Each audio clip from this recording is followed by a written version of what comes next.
All right, well, Kufar Akbar, everybody.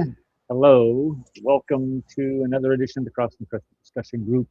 We are a live stream show dedicated to rightly dividing the truth between Christianity and Islam. I am your host, Eric Theckefer, coming to you live from the cabin steps of the Kaffir Cave here in Dalhar Harp, Kafiristan. I just noticed that my name isn't up on the screen. That's something that I got to work on? That is hmm.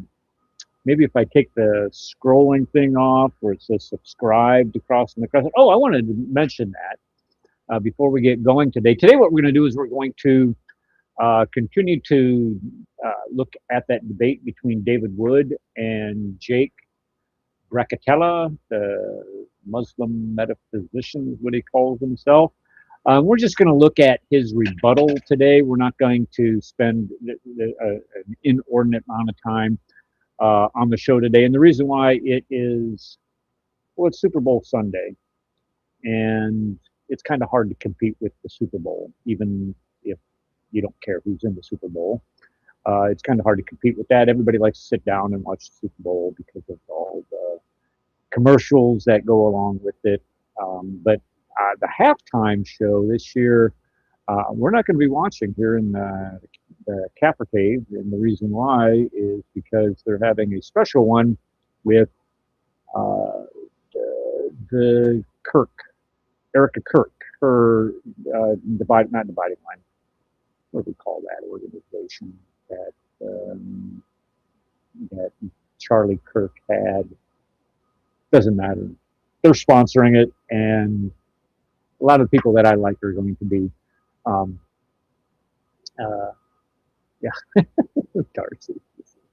Oh, there we go. How did my name get up there? Huh. Hide on the.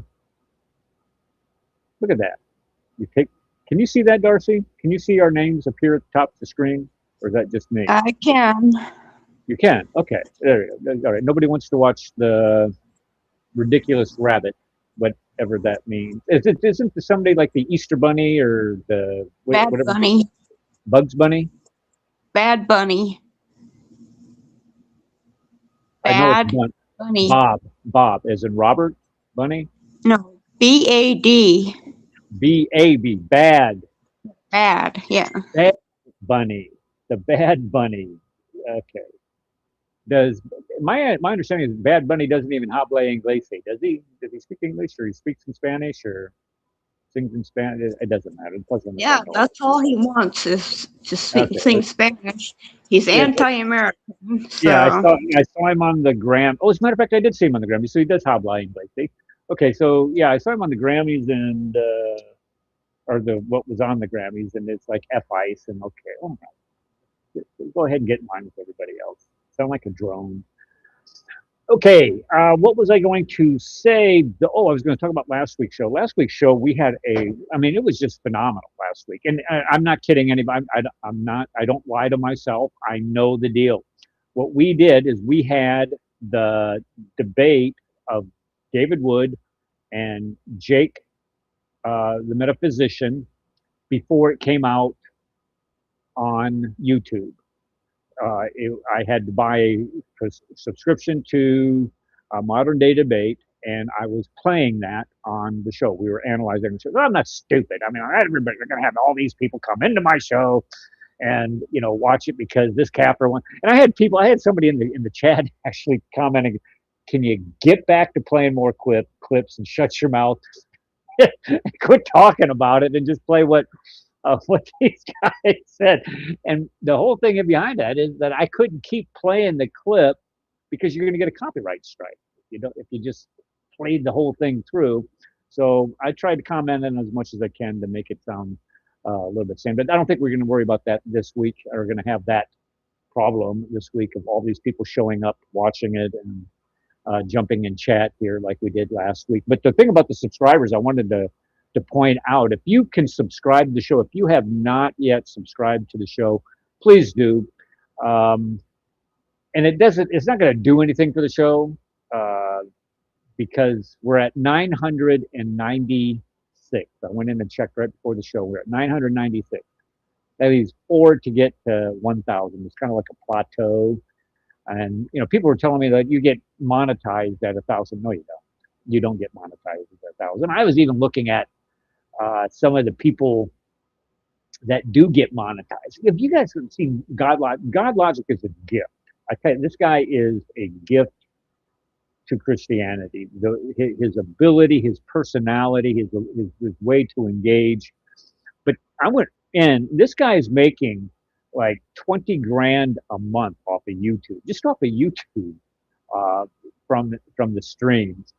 And I think it was Dr. Kufar Phobia showed me this website where you can go in and see how much everybody uh, has made. And I went and I checked the Cross and the Crescent. The Cross and the Crescent has made nothing. We haven't got a cent. I think we're ranked like 3,500 here in the United States or something. Anyway,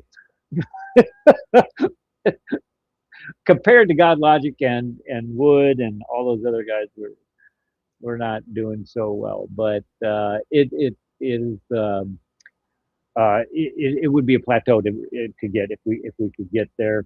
Another thing I wanted to mention is our sister Connie. I'm not gonna. I'm just gonna. Let me just say this because I don't want to say too much. She needs our prayers this week. So if there's ever time that you're going to lift our sister Connie up in uh, your prayers and our prayers, it would definitely, it definitely be this week. Um, just a sweet lady, and it's just a tough time for her. And then earlier this week, just if you want to jump over to Dr. Kufar Phobia's channel, we did a live. I think it was on Monday, if I'm not mistaken. Maybe it was Tuesday, and we were discussing a debate. I was thinking it was a wrong debate. I thought it was between Mike Jones, IP, and Hassan Shibli. It was some other guy, but I thought it was Hassan Shibli. And I actually went and watched the one between Mike and Hassan, and that was a really good debate. And I think a lot of these debates on modern day debate, of course, you're going to come into them with a bias towards the Christian. But I'm sitting in Hassan Shibli is a very gifted debater. He's a lawyer, for crying out loud. Very well spoken gentleman, and they just lose. I don't know how you can continue to go to that forum or that venue and just have your ass handed to you every single time. And it's frankly embarrassing to watch these guys because they just as soon as you pin them down on their topic, what do? They start running in the other direction, and it's almost something that you can time and predict, and it's I don't know. For me, it's sad, and if I was a Muslim, I'd stay off of that venue. I wouldn't debate at all. I would just do dawah and hope it sticks with the rest of the crap that they spew out there.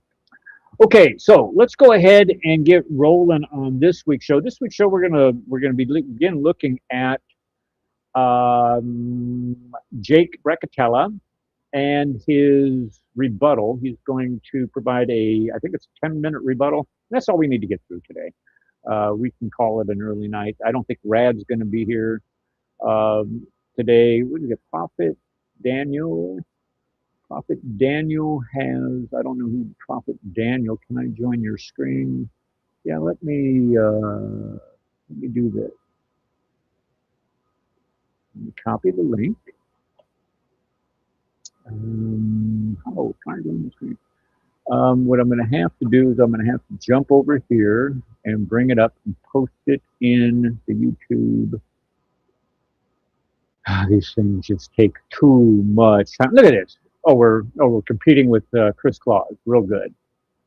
Just need to check with me on when he's going to schedule these things. I'm just kidding. Let's see here, Chris. Here we go. And the stuff that I'm going to listen to. I think here is There we go. And let me go ahead and pin this message to the top. There we go. All right. So,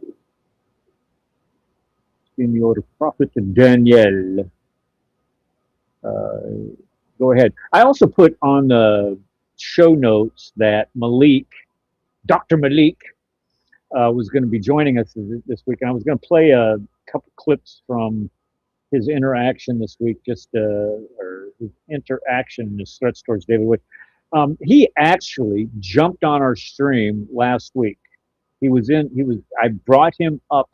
You go to the 1 minute 22 mark, or not 1 minute, 1 hour 22 mark of last week's show. He jumped because I couldn't find it. I was like, where the heck? I know he was up here, and I had brought him up on stage, and I asked him to say something, and just as soon as I challenged him, what did he do? He jumped off and ran like the coward that he is. So I don't know. Maybe this is him, Prophet Daniel. I don't know who Prophet Daniel. Daniel, we had a question last week on Daniel, or who did we have on? We had another guy, another Muslim on last week. He was talking about the difference between Mark and First Kings, I think, or something like that. Or David goes and eats bread, and one says that it was just him, and the other one says that he had people with, it's just, this is what Muslims do. They try to conflate different, they try to conflate different views on the same events. It's like when you say that there's all kinds of contradictions for the crucifixion, so therefore we can't trust the crucifixion. Well, everybody says that he was crucified. Now, one guy says he saw an angel here. Another guy says, well, I saw an angel over here. Here I saw 2 angels. This is what happens when you have eyewitness testimony. If they all had the same testimony, what we would call that, if there's a word for it, are you ready? It's called collusion. Yes. And so you would be accused of, oh, they all colluded. Don't you see? It's all the same. So, it's just, it is tiring after a while. Okay, so again, you haven't subscribed to the channel yet, please subscribe to the channel. I like to see that get over 1,000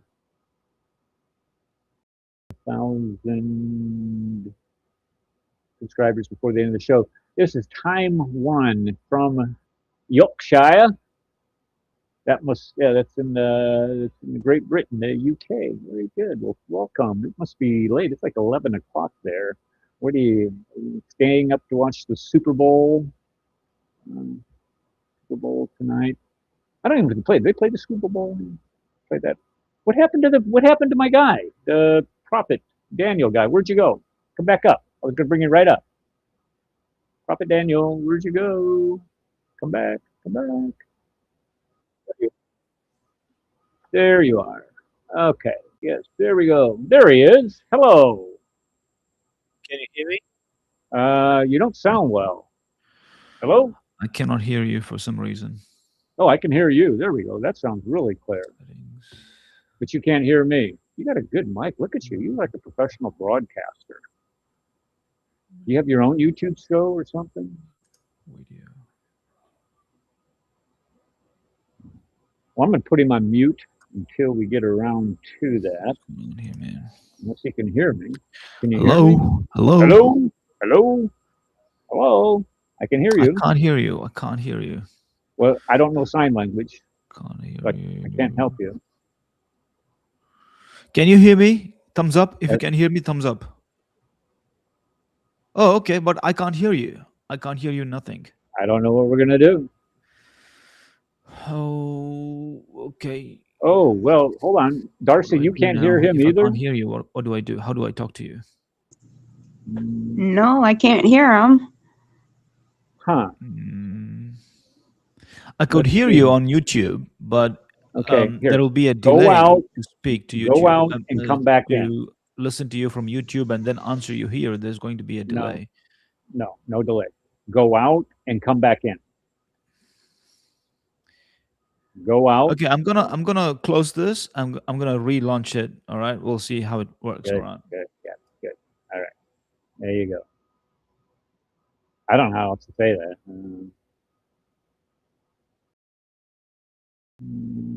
Dr. David Wood versus Jake Raccatella. There we go. All right. So Jake, unhinged Momo. Some of you guys these names that you come up with. Not just Mo, unhinged Momo. I mean, that's okay. So, Prophet Daniel, can you hear me? Give me a thumbs up if you can hear me in the back stream like that. Can you hear me? Give me a thumbs up because I can see you on my screen. Okay, there we go. Now you're in. Okay, I can hear I you. can hear. You can hear me. Yeah, of course I can hear you now. There we go. Is Now is there a way that you can enable me to stream this on my end at the same time? I think so. First off, well, Can you before you enable? start doing it, who are you? I don't even know who you are. You're just some guy that Okay, showed up. uh, I've got a channel called Prophet Daniel Has Spoken. If you look into that, And what is it I about? when I, Is it about Major League Baseball, or is it about soccer, or things that nobody cares about? Or it's not. It's about religion, all right? okay, So I've been talking to a lot of Christians these days and debating, and also doing debate reviews. I did a debate review of Brancatella and David Wood on my channel. did you? Yeah, if you go to my Who do you channel think? and Who do you think won that debate? I think David Wood yielded. That's how I adjudicated it. He yielded the debate towards the end, banking on or inclining towards generalizing. Because when Jake got specific into dietary laws, David responded with a general confirmation of the gospel account of the Torah, right? So it's the same preposition. Even Jake was trying to make that Quran was giving a general confirmation of the Torah and the Injil. So he ended up playing the same card as Jake did. So I thought that was yielded. For that reason, I think he yielded the debate, and Jake basically took a lead from there on. That's it. What do you think? What do you think of the topic, the Islamic dilemma? What I mean, what are Yeah, of you? course. What are your issues with it? Yeah, can I just now ask you to like I'm trying to figure out enable how. I'm streaming trying. on my end? I'm trying to figure out how to do that. Copy stream link for YouTube. Let's see. Let me try putting this in chat, and then you tell me if that works, or is that just a link to my YouTube?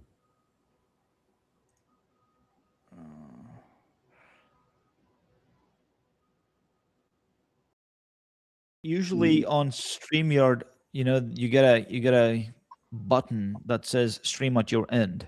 Yeah, I don't have StreamYard. I have Streamlab. Hold on. Yeah, Let's but see still, here. I think Oh you wait, should whoa. enable it. Here we go. Cross clip. Turn Twitch or YouTube videos into short. No. Mobile video editor, podcast editor, tipping, accept tips, Streamlab dashboard, recent events, creator tools. Let me see what that does. Is everybody still here? Okay, I haven't lost anybody. That's not it. Expand. That's not it. Let me go up here. Account settings. And account settings. Studio. Destination. Oh, wait. Destination. What does that mean? No. Broadcast and recording. Debate. Minneapolis. Dot. I don't. Somebody else. Got. I don't know how to do this, to be honest with you. I've never had it. Well, I've done this once before, but I was with StreamYard when I did it. But All when right, StreamYard went don't up worry to about it. $45 a month, I said, the heck with it. Would it be stream forwarding? Would that be it? No. All right, don't worry about it. I think I can locally stream it on my end using my Streamlabs. All right. Okay. Do you have Streamlabs or Yard? I have Streamlabs. I can do it on my end. I can capture Okay. this and I can stream it on my end. All right. So All right. Well, we're good then. I don't know who the Jabber. Who are who? Oh, Hello? welcome to the show. Yes. Hello. Welcome to the show. I'm Muslim. You're Muslim. Well, congratulations. How are you? Good, good. Are You Muslims don't. allowed to join to You challenge don't. your You don't. position? You don't sound very old. Are you over 18? No, I'm 16. Well, I I'm can't have allowed you to on the join show YouTube. then. No, I I can't. can't do it. Oh, never mind. I'm restricted to minors. I can't have No, you up on the okay. platform. Because it says on YouTube, StreamYard, you're allowed to join. Never mind. It says that on StreamYard that you can join. On 16. Never mind. It's not StreamYard. Well, yeah, and that's the thing. I would love to have you on, and I'd love to have your input. But if I have you on, hey, then there's like things that I can't do it. So I'm sorry, buddy. I think if he comes on my channel, I can engage him. What's your Okay, well, channel? then Daniel has- you go over to Prophet him, and Daniel. What's your channel? I'm sorry. Prophet Daniel has spoken. Okay, okay. Thank you. All right. thank No you. worries. Okay, I'm gonna drop him off there. There we go. Okay, are you All still right. there? So what's your name? I mean, how do I My recognize name's you? Eric. You can call me Eric. Eric. I go by Eric Sekifer, which is kind of a spin Eric will on. do good. I mean, Eric is Okay, fine. I people suppose. don't like, most Muslims don't like the Sekifer part. Mm. And I actually had a Muslim actually give me that name. I don't think he meant to, but Is he there a did. way that I can increase the quality of the video on Streamlabs here? Because I think the quality is pretty poor at this point in time. I can bump it up to like 1080p. For mine, it is fine. Let me see. No, the only thing I can do is control my resolution. I cannot control your resolution. That would be, I would think, I that's don't yours. I don't see how I can do this here. Well, where it says video on the bottom there, it says stop video. There's an arrow on the Okay, bottom there. okay. I You got it. click on that arrow. I got it. That I think should it have- should be better now. Look at it. Look at it. Hey, look, he just showed up. I didn't know he was coming. Cut us some slack.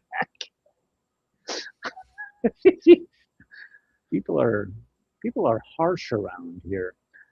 Okay, so the Islamic Dilemma, and that was what the debate was about. And I am in agreement with most Christians when we look at what the Islamic dilemma is and the verses within the Quran itself that support the dilemma. In that, if you're going to say that you're going to, and Jake's whole, let's just forget about the debate just for a second. You talk about the inspiration, reliability, and authority of the Bible. Okay, the nowhere in the Quran. I mean, could you and I agree, Daniel? Can you and I agree that nowhere in the Quran does it mention, or does it say that the Christian scriptures have been corrupted? Would we agree with that? Sorry, just bear with me. So what did you say? Nowhere in the Quran? Is there anywhere in the Quran where it says that the Christian scriptures have been corrupted? What is this? Yeah, it What does. is this? Hold on, what is it? The false crucifixion of Jesus Christ is a cover-up for the church to openly practice human sacrifice. The enchanted unicorn. Why would you say that? I don't understand that. Let me just address that real quick. The false crucifixion. Oh, wait, no. Let's see. Where'd it go? Right there. The false crucifixion is a cover-up for the church to openly practice human sacrifice. Okay, well, the human sacrifice part is just stupid. I'm sorry. I mean, when you post stupid things in the chat, I'm just going to call you out on it. That's just stupid. Now, the false crucifixion part, I get if you're a Muslim, because 4157 says that Jesus Christ was not was not crucified. It only was made to appear so. If you read the whole verse is it's wrong in three places. Number one, it's wrong where the Jews called Jesus Messiah. So the Quran is wrong there. Jews never called Jesus Messiah. This is why they rejected him. This is why they wanted him crucified. Hello. The second thing is that it says that he was not crucified. The crucifixion of Jesus on a cross in first century Jerusalem is the most attested to event from the first century. If you are going to deny a historical event like the crucifixion, if you're going to deny that event, no problem. You can say that, the Roman Empire, Julius Caesar never existed, or Julius Caesar was never an emperor. Okay, fine. What you're going to have to do is you're going to have to provide something what we call evidence. You're going to have to show us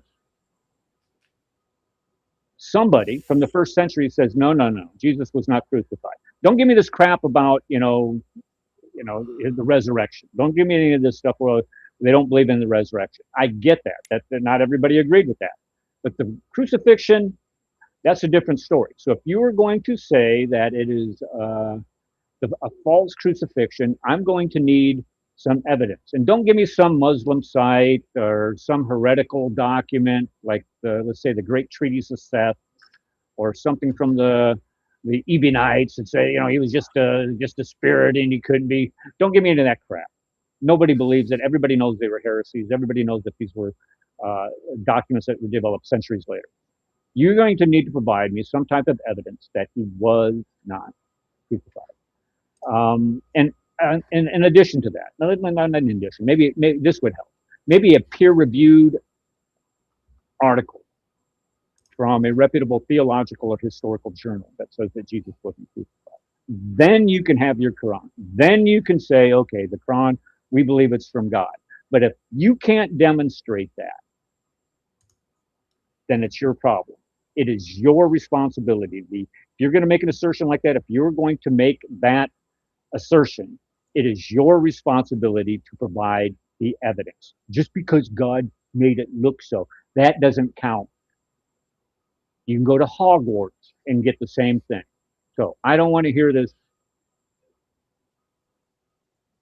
It's because God said so in the Quran. Okay, so Daniel, I'm sorry. No problem. This guy got me going. The Jews, what is this? The Jews lied and said that they killed Jesus Christ and the prophet Jesus.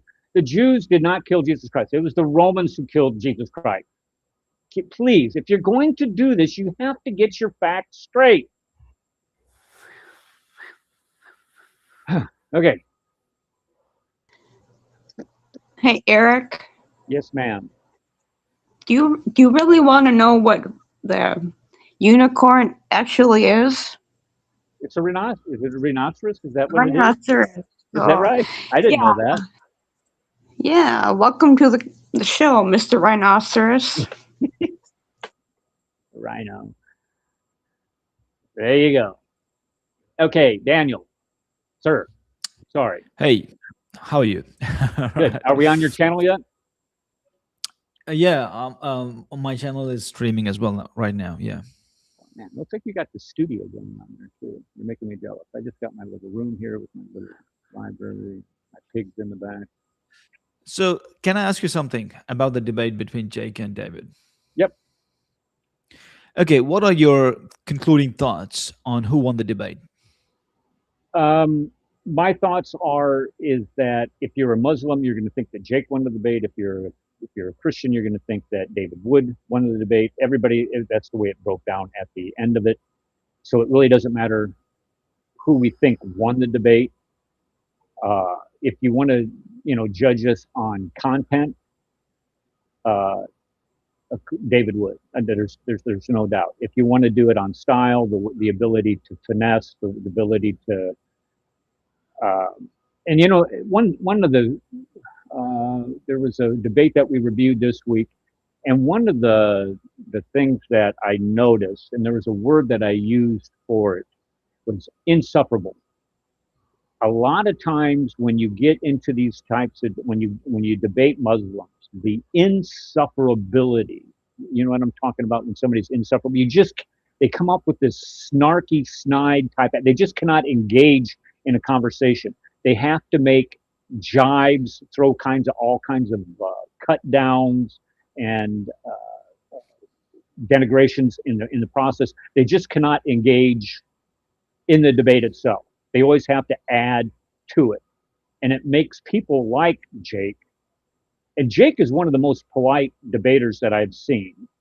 The only other one that I saw better than him would be that Hassan Shibli. So Hassan Shibli was by far the best he was wrong, but he was the best presenter Muslim as far as presentation. But the rest of them are just insufferable. I can't stand talking to people like that, because that's the only thing that they're focusing on is denigrating it. You haven't watched me debate yet, yeah? Watched you debate? Are you insufferable too when you debate? No, I believe I'm pretty well-tempered and Well, I'm going to go over and composed. I'm going to check your channel out. And don't be giving me any of this coming up here, sneaking up on me like you've got like 1 million viewers over there on your channel, and you're just coming in No. from some guy like me. You thinking that you're No, gonna? I have only like around 200 subscribers at this point in time, so lower than yours. Well, how long have you been doing it? 7 months. Oh, well, I've been at it 5 years. And I got it. Then how Yeah, how come your subscriptions are too Because low? I'm not people don't like my insufferability. I can be insufferable too. I admit that. It's not a big deal to me. Yeah, people are sometimes difficult.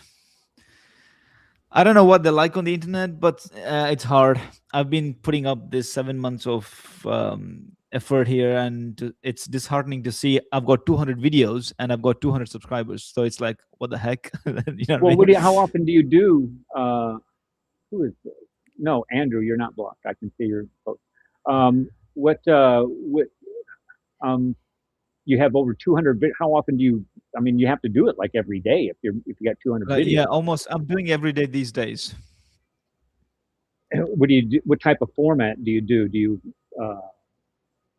do it like I'll bring people on. All we do is just discuss and talk, or do you do like PowerPoints? I try to do the same. I try to do the same. People are not really fond of me just yet. They don't come up to me. They more often chat in my chat, and I keep responding to them.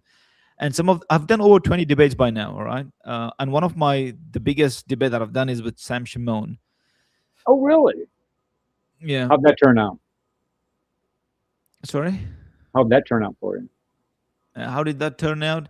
It's the same thing. Christians go back thinking Sam won, and some of the Muslims go back thinking Sam won as well, and they thought Sam cooked me. Well, I mean, hold on. Ready for this one? Sam can be insufferable at times too. Let me just say that. I love Sam. Don't get me wrong. I love Sam Shimon, but he can be a bull in a china shop. Yeah, absolutely. I call him Sam Scam Shimon. So he's a scammer. So I thought I gave him pretty tight answers. What was the debate on? What was it on? It was just general Islam versus Christianity kind of debate on SFT. On what? Do you know SFT? SFT, standing for Truth Ministries. You don't know that channel? What's it called? Standing for Truth Ministries. Stand for Truth. Yes, I've heard of that channel before. I don't know if Yeah, it was. I've got some debates on that channel. I've got a few debates on reason and theology. So I've got like 20 debates on my channel right now. If you go to my channel and go to playlists, there is one called debates.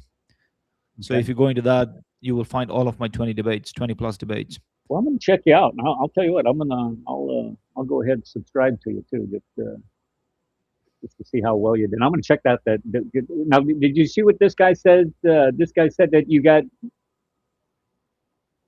he beat you. I mean, that's what stupid Muslims think, because they don't understand. Stupid Muslims, they go with tradition, right? They go with tradition. But I'm not a tradition guy, so they immediately think I lost because I don't go with tradition. You see, right? So So for you're them, not. I have a Are you losing then? position straight away. Are you then just a Quran only Muslim, or are you? Yeah, I am. Yeah. How can you do that? See, that's I don't understand this. Maybe you can tell me. But in the Quran, does it not say that you have to obey Allah and His Yeah, messenger? Okay, yeah, of so course. explain to me the part then where it says, okay, if you're going to obey, whether you believe the Sunnah, and I wouldn't believe the Sunnah either if I were you, I'd stay away from that stuff. But if you're going to say, okay, the Quran from Allah? Is that God's speech? That's God's word, correct? Yeah. Okay. And then if you're supposed to obey Allah and the messenger, and the speech of Allah is the Quran, how do you know what Muhammad taught? I mean, if you're going to obey him, what are you going to do? How do you do that if you don't follow the Sunnah? Yeah, so this is a thing. I mean, obeying is, you need a man in front of you who gives you instruction to obey him. And that's what early Muslims did. When they heard Prophet Muhammad give them a command, they would obey him, Mhm. right? It's as simple as that. Obeying does not mean sitting and listening to stories that Prophet Muhammad is narrating about something else. It's not about narrating stories. Obedience is about following the commandments. Like, if the Prophet asks you to come out for jihad, you better do it, right? So that's what his Okay. obedience is all about. It's not about sitting in a mosque and as if he's narrating stories and people are keen on listening to these stories and then continuing to broadcast them. That's not what it means. I mean, the best companion, I mean, the long-standing companion, I should say, Abu Bakr, who was with the Prophet from day one. How many hadiths do you think he narrated? You can't go more than 24. You cannot count more than 24 into his account. Okay. What? Yeah, you Wait, hold cannot. on. Say that again. Abu Bakr, the first caliph, Aisha's daddy, Yeah, the best friend of Muhammad. yeah. You only have 24 hadith You cannot attributed to count him. more than 24 hadiths in his name. That's You cannot. that's including Bukhari, Muslim, Dawood, all. Everywhere, all of the all of the plethora of volumes of the books of hadiths, you cannot count Ooh, more than 24 in his account. I'm gonna write that It's down. it's I'm gonna Abu use that. Huraira. It's Abu Huraira who comes later on, like towards the end, and he has some 5,000 hadiths to narrate. Can you Right? Yeah. believe that? Sure. Yeah. So it's unbelievable. I mean, this is what these Muslims follow, man. I mean, it's pretty awful. It's incredible. But if you So can't, if hadiths were important, Eric, listen to me. If hadiths were important, don't you think Abu Bakr would have done a smart job of documenting these hadiths as he documented the Quran? He would yeah, have certainly did it, right? well, there's all kinds of other problems that come up with.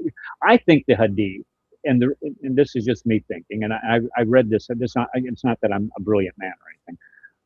I read this somewhere, but the hadith became popularized during the I think it was the Abbasid Yeah, during the Abbasids while they were in Babylon. yeah, And at the time, you had Jews. This is where you get the Babylonian Talmud. So you had the Jews writing down all of this, the Midrash, Mishnah, uh, yeah. there. And so, in order to copy that or to have something equivalent to that to expand Absolutely. on what the Quran was, this is why it was developed. And these narrations, and we're talking, Absolutely. 2 centuries, guys. I mean, this two Absolutely. Bukhari is 870, I think, is when he has contributed to writing this. Muhammad died in 632. This is 130 some odd years later. Yeah, absolutely. Okay, so let me ask you this then, and it deals with that. In the Quran, it says also that Muhammad provides a good example for them to follow. Yeah. Okay, well, if you don't know how he lived, how are you supposed to follow that example? Well, the Quran is talking to people who are alive and present. Okay, so the Quran is directly talking to an audience. It's talking to a community. To the community, the Quran says, you will definitely find a good example in Prophet Muhammad, right? So they are watching him, they are living with him, and this is an example that they're looking in front of their eyes, and Hmm. they're required to obey him in every facet of their life. And when they did that, they got to the successes that God intended to provide them with, right? Hmm. So that's the example that's fulfilled. And then what we have left is this Quran, the document which these people followed. And we have a history. At this point in time in early Islam, what we have is we have this document called the Quran, and then we have the history. The history of what So the historical development of Islam. in the Quran? Not, of course, the Quran also draws attention to the events that the Prophet was doing during his lifetime. I mean, it's found everywhere in the Quran. The Quran talks about almost all of the battles that the Prophet Muhammad fought. The Quran talks about the political alliance and treaties and armistice that he entered upon. The Quran does talk about all the things that Prophet did to establish the religion of God. The Quran talks Hmm. about it. Okay, so this is what we need.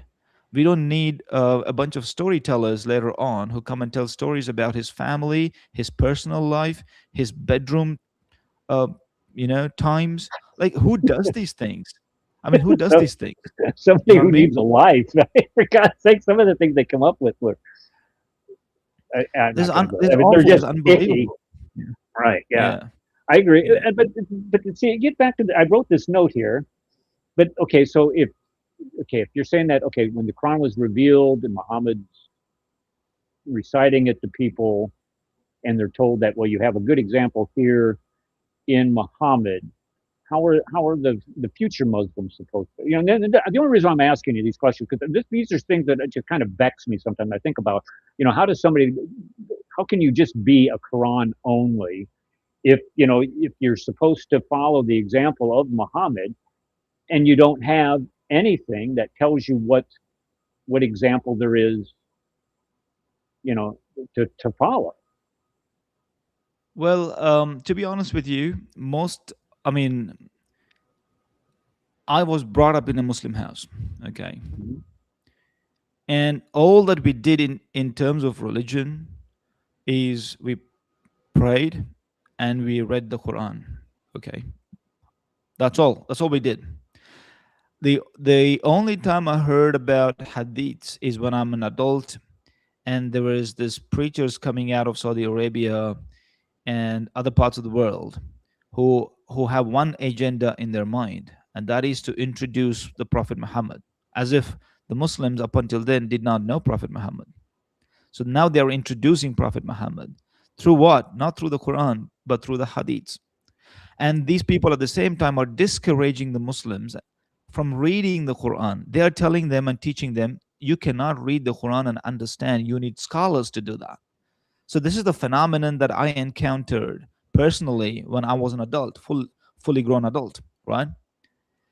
So up until then, we have a um, very good idea of what is religion. We read the Quran, we try to understand what the Quran says, and we pray and we celebrate the festivities of Islam, and that's what we are doing. As if that was not good enough, you have this army of hadith preachers who go on and bring all these kinds of books and value to scholars who who don't even live with us, like they Mhm. are from a different part of the world.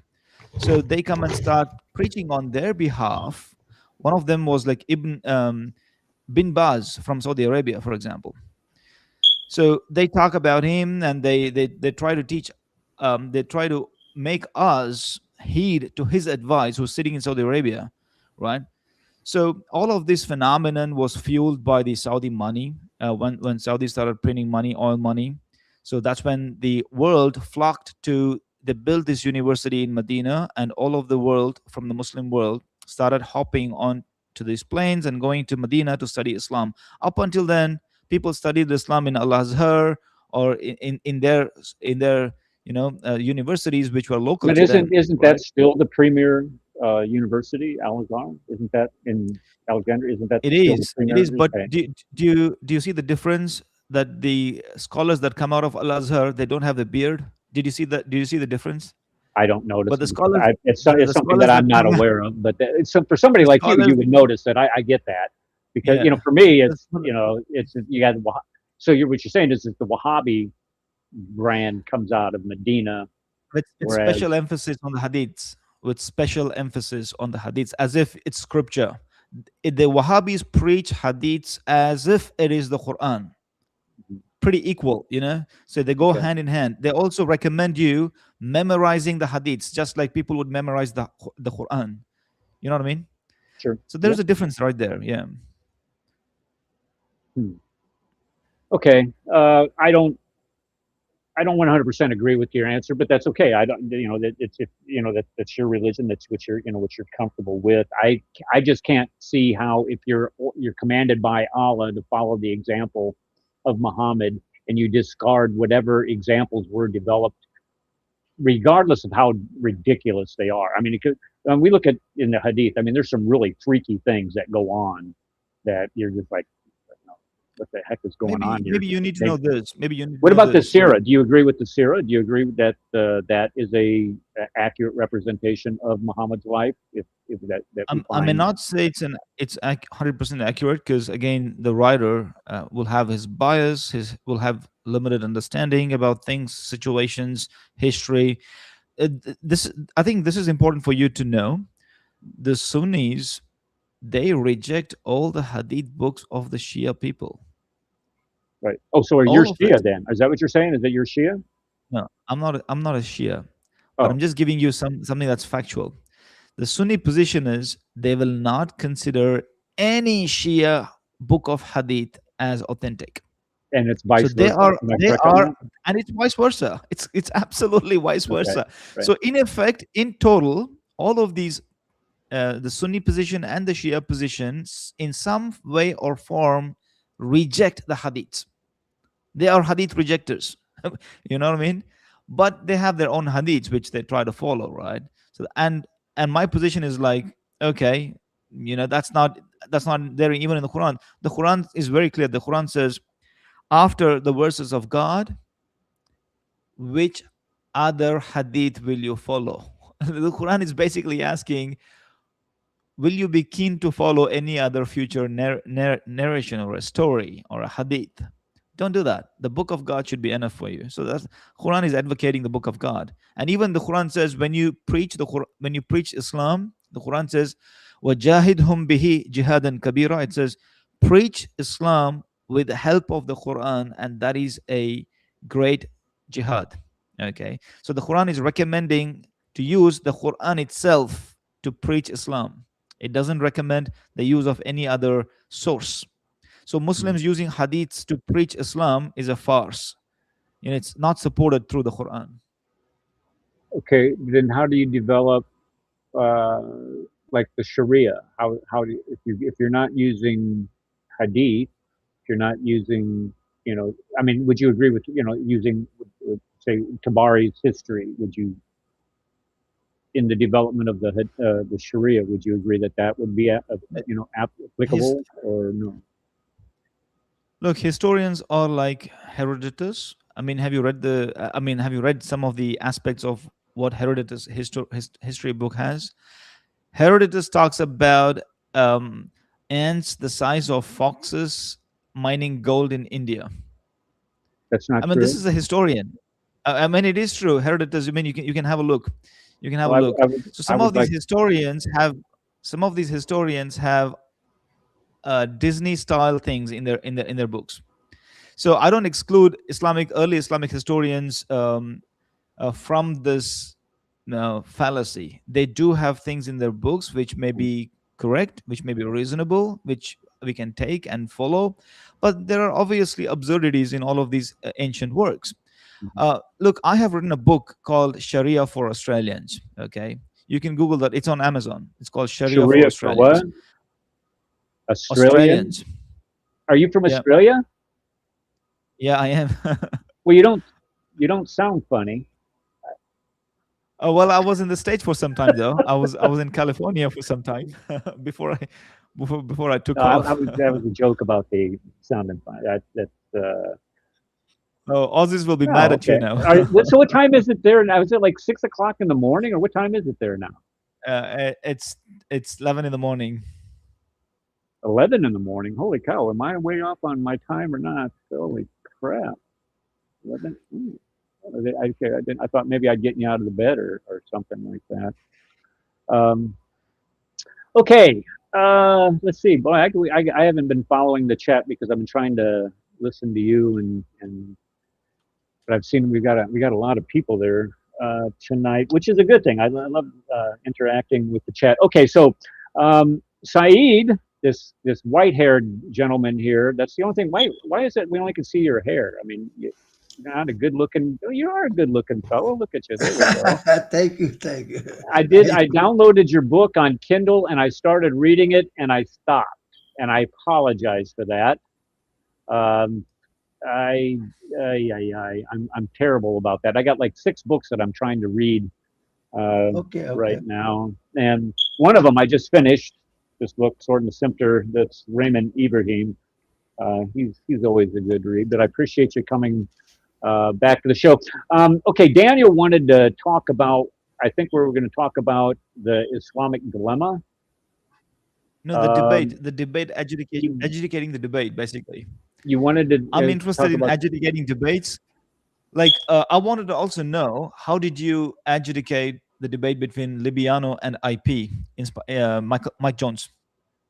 I watched Mike. I don't know if that was the debate that we watched or that we analyzed. Maybe it was Libiano. Does he have a nickname that he goes by? Something Muslim. Orthodox Muslim. Orthodox. Yeah, that's Muslim. Okay. Yeah. That was the debate that we did.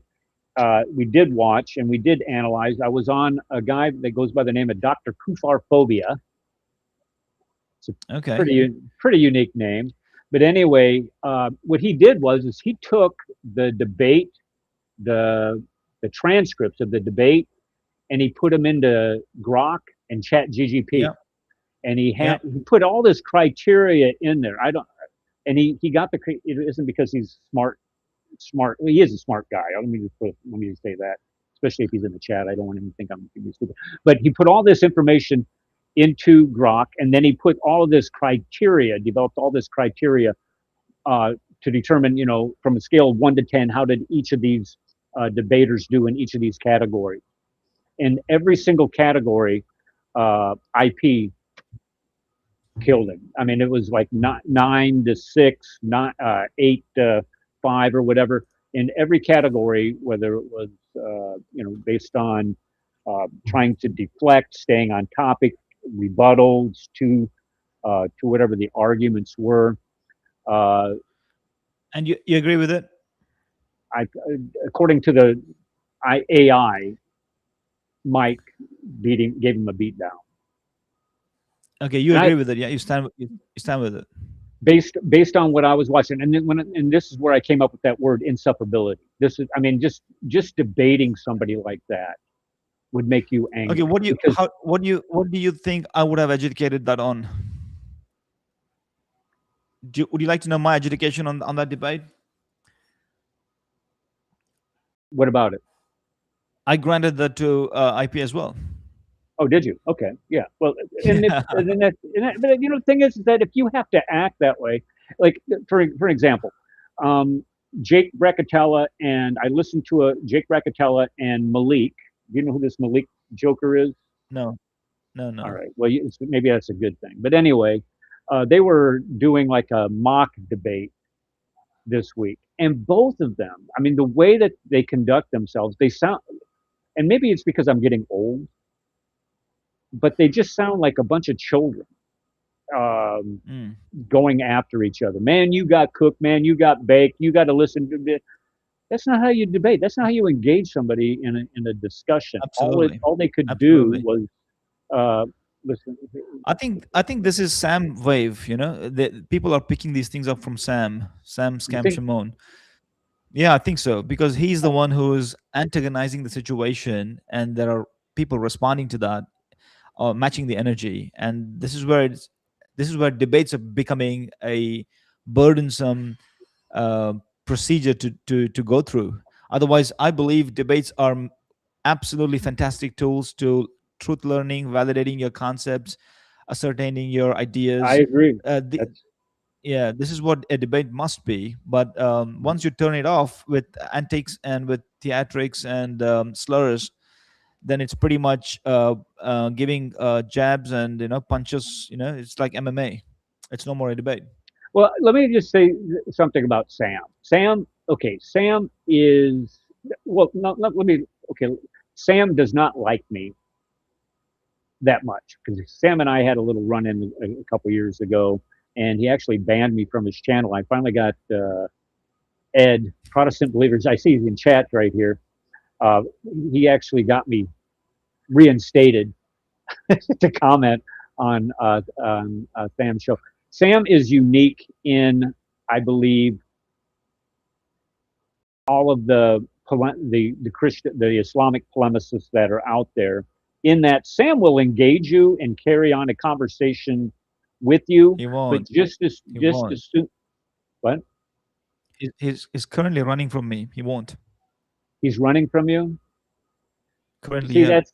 that's the thing. I wouldn't. Okay, I'm not gonna go. Well, let me just say this. Dear Ahmed said that Professor Mike Brown was running from him, and Sam was running from him too. Now, whether that's I don't know. I don't know Sam's. But anyway, Sam will engage you and have a conversation, be conversational with you until you start doing exactly what I described. You start becoming insufferable. Start manifesting is the word that they use commonly. But if you want to go, why people point to point, why people would manifest?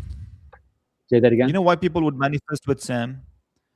Because he will not give you a response based on the argument. He will start off saying, now I'm going to bury you, and then he will say something, right? So Right. he is provoking his opponent to get into his theatrics. That's what he does.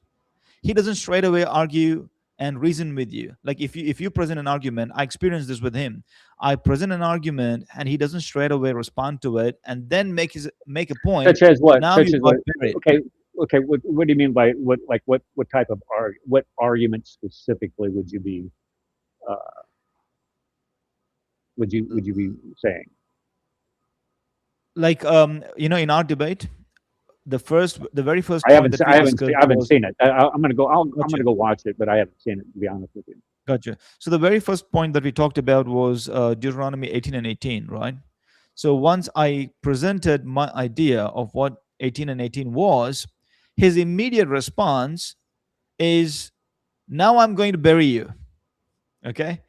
And then he has to say whatever he has to say on the argument, but that annoys me. It's like you haven't even said anything, and you sort of assert that you want to bury me for what? So Okay, so he's kind of antagonizing the situation. Okay, so it isn't You know what I mean? necessarily the content; it's the way that he delivers. His theatrics are too burdensome, like insufferable. Is that how you call it? Insufferable. Well, somebody's insufferability is somebody else's hero. I guess Muslims would think the same thing. And then with Islamic guys, to be honest with you, he doesn't stop insulting your holy figures. Like he will straight away start insulting the prophet's household. He doesn't stop. He doesn't even think for a moment and not to do that.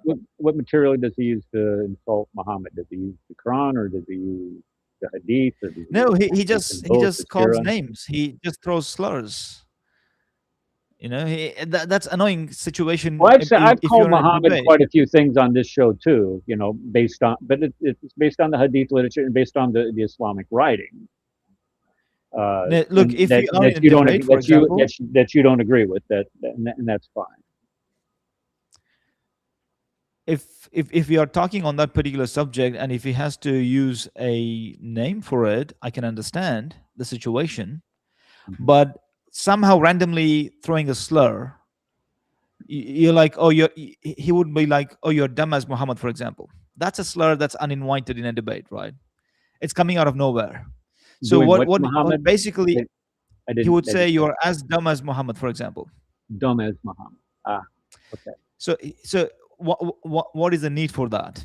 He's basically antagonizing the situation by using a slurful tongue, right? So what happens is, I mean, I don't intend to react to that, but you can't guarantee that other Muslims will not react to it. They would. Okay.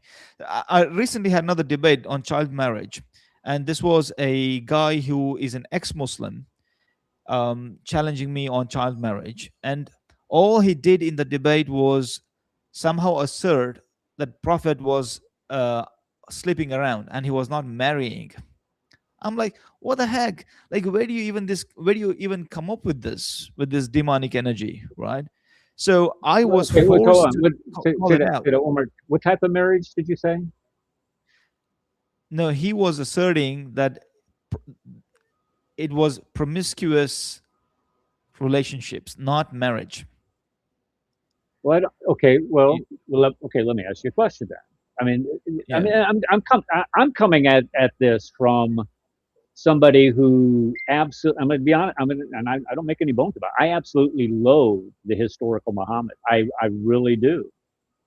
And when we look at, if you're going to say, okay, somebody that engages in promiscuity, and if we are looking at, okay, here we are again, and this is something that you probably wouldn't agree with, but if we look at the Hadith literature, here's a guy that went around and had relations with all of his wives in one day, supposedly, or gets a revelation to marry 4 wives, but now he's marrying 9, 10, 11 wives, or however many wives it is. And just because you marry somebody does not necessarily mean that it's not a promiscuous type relationship. For example, he marries a woman. I can't remember the woman's name. This is again according to the Hadith literature, where they go out and they absolutely slaughter her tribe, her whoever. I can't remember the woman's name. But anyway, um, maybe it was at Kaibar. But he slaughters this woman's family, her husband, her father, and then he marries her. And then by marrying her that very night that he slaughters her family, he marries her and he's having sex with her to the point where one of his guards has to guard outside the tent because he thinks this woman is going to kill him in the middle of the night. So when people start talking about the promiscuity, let me go back to your point here, the promiscuity of Muhammad, would they not have a reason to base that assumption upon if they are following what the majority of the Muslims in the world believe? Isn't that a right-minded way to approach it, or no? Even if I grant those hadiths to be authentic and say I grant it for the sake of the argument, even then it's not promiscuous, because promiscuous behavior involves no marriage contract and out of the norm. Okay, hold on. Stop right there. The norm, no, hold on. Stop right there. Yeah. You said marriage contract. How's he marrying this woman? What contract? No, let me finish. You stopped me in the middle. You stopped me in the middle. Sorry. All right. Okay, I'm sorry. Go ahead. Stop me in the middle. All right. So with this particular instance that you brought up, citing those hadiths, in a war situation, the norm of that part of the world in 7th century was, if you lose a battle, you lose your stock, including your women, all right, as slaves. That was a reciprocal arrangement. It applied to the Muslims. If Muslims were to lose that battle, the Muslim woman would be taken into slavery, and the code of slavery permitted having intimate relationships with intimacy with the women you take away as sex slaves or slaves, or with the women that you possess through your right hand, right? The right hand So possession. Got it. this is a well understood code of conduct in that time period. So you don't call this process as promiscuous behavior. You don't. So Do promiscuous Christians behavior believe has a this? certain meaning, So within that context, you would define that behavior as promiscuous. But if you marry somebody, it's no more promiscuous, because polygamy is not promiscuous behavior. I mean, if how would you justify calling polygamy as promiscuous behavior? It's completely different. It's irrelevant, in fact.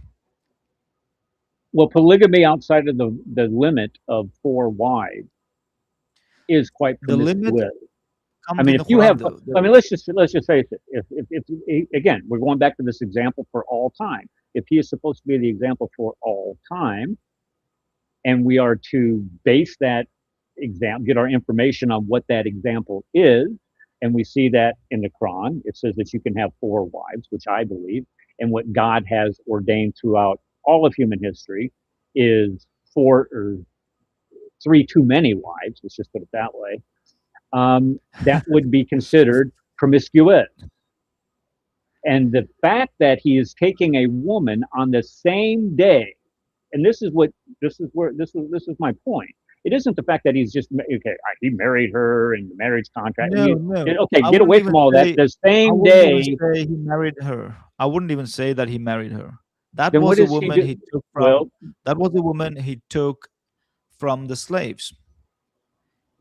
That's It right says hand that he position. married her. That woman, that's fine. If he has chosen to marry her, that's fine. But that is a woman he might have taken after that battle. He might have taken as a right hand possession. Okay. Okay, all As right. simple as that. Let's As simple just as grant that. that. Let me just grant Yeah. you that. Let's just say that Yeah. he didn't marry her, okay? And he just Yeah. snatched her out of there, and her husband wasn't her husband like the No, leader I mean, or look, something like look, that, or her the dad kind was. of language that you're using, the kind of language you're using, snatched her away. That's not even called snatching. It's What is called that called then? taking the right hand possession. All right, let's keep it decent.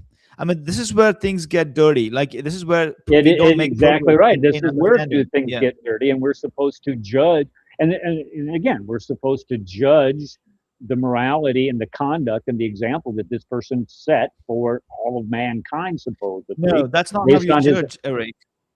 That's not how you judge. I don't judge It him would be by. wrong to judge. It would be wrong to judge that way, actually.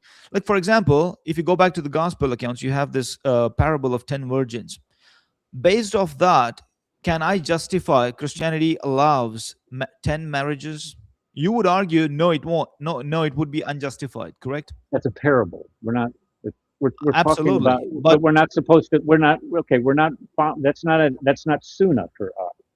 We're talking about a guy that is the example, the quintessential example of what mankind is supposed to. This is supposed to be the best man who ever lived, and the best man who ever lived took another human being, another creature of God, somebody created in God's image, and forced himself upon her. No, that After. language is inappropriate, Eric. That is inappropriate language, because the norm of that society, people had a very good understanding of what it meant to go into battle. And battle was like, you're murdering people in battle. Do you know that? You're actually killing the image of God in the battlefield.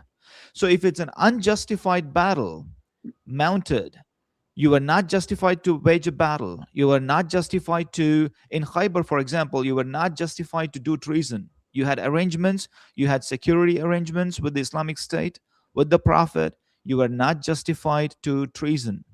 But you have acted treacherously, and that amounted to killing or losing lives, the images of God. And what is the retribution?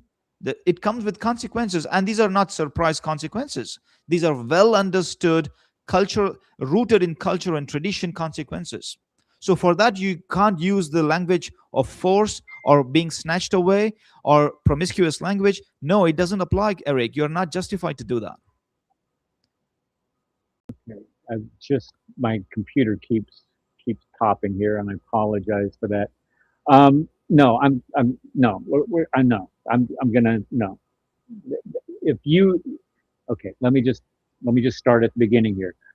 War and the laws of warfare, I will absolutely grant you, they have changed over time. The idea of taking booty as a soldier, as a means in which you are reimbursed for your service, was the norm in a lot of different cultures in the different armies throughout all history. I'm a history teacher. This is what I do. I know these things.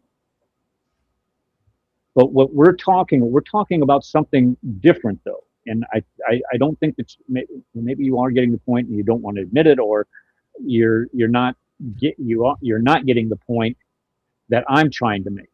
If Muhammad is the example, if he is the example for all time, for all of human history, even today, and you go to war today and you take a woman and you do that same thing that Muhammad did to this woman, you will go to jail. You are being anachronistic at this point in time. I'm not being anachronistic at all. What I'm doing is you are being anachronistic. For the reason, if is Muhammad the example to follow for all time? No. Is his example what? You're not getting the point. The dynamics, the political arrangements, the security arrangements have changed, and in the modern world, we don't have slavery. Slavery stands abolished. So if slavery stands abolished, you cannot reinstate slavery. I mean, the first person who actually canceled taking slaves after wait a second, let me finish. All right, go ahead. When, according to the Islamic history, early Islamic history, Omar prevented Amr, who was the governor in Egypt, from taking slaves in Egypt after the conquest of Egypt. Omar is the one who prevented it. So you have examples in Islamic history, man. I mean, where did you get that information? Where did you get that? Where did you get that? Where does that information come from? I mean, you go to historical sources. You read some of the tafsirs of the early Islamic scholars. Who? Which Islamic scholar records that? Early Islamic scholars. You go into history. I mean, I have to check the particular source on that particular. Okay, my point is that you're going to get from these same scholars, these same people that you reject in the Sunnah. The premise, my premise to reject the hadiths is based off this. As a Muslim believer, I have to believe. I have to believe in the Quran, in the Gospel, in the Torah, and the prophets. This is what belief in the books and the prophets means. The Quran does not emphasize belief in the texts that would come after the Quran, because there is no more prophet. There is no more going to be books from God. So the Quran does not encourage or ask or require of me to believe in books that come later on. It does not. I may examine the sources, the hadith sources. I may study the information, but I'm not required to believe in them. And I gave you very good examples. The Sunnis reject the books of hadiths of the Shia. The Shia reject the books of hadith of the Sunnis. So that's a big example for you to work with. But I still want to go back to this idea of taking a woman as a sex slave. That was valid. The day that you killed her husband and you killed her father. That doesn't go back to the time of Abraham. You don't. No. Come on. You don't do this the same. We don't have. You don't. Number one, you don't have anything that indicates that. But number one, here we have a clear example. And plus, we're not supposed to follow the Sunnah of Abraham. If you were going to follow the example as set forth by Muhammad, then it makes it perfect for all time. I mean, and it's not abrogated anywhere that I know of. And I'm fairly certain if it was, somebody would tell me in chat. But anyway, you can't, if you're going to follow the Sunnah of Muhammad for all time, it makes that action right there perfectly permissible and acceptable. Okay, you said you're a historian, correct? You said you're a historian. Yes, sir. Okay, you might have studied Ottoman history, for example. There's a very Oh, good record of Ottoman history. Yeah, Mm. Ottoman history. Oh my gosh! Why And go to the Ottoman Empire? wait a Good second. Lord. Wait a second. Let me finish. Let me finish. Yeah. So the Janissaries in the initial period of Ottoman Empire, they Mhm. were disallowed to marry. All right, they were disallowed to marry, and they fought fantastic battles. All right. And do you reckon they continued to do the same sort of business, or they embraced the early Islamic development of war doctrine, where enslaving people was somehow prohibited, and therefore they came up with Devshirme system to take a blood No, the tax, Janissaries and absolutely instead enslaved of people. absolutely instead of enslaving the whole population, they came up with this system called Devshirme system, where they did not enslave the entirety of the population, but took one out of 40 houses to build their army, the backbone of the army. So you see, there is a development within Islam of how it treated and applied the war doctrine, and you have this development. It was not the same as what we see during the Prophet Muhammad's time. It has evolved, it has developed. So within the Islamic history, you have this area develop.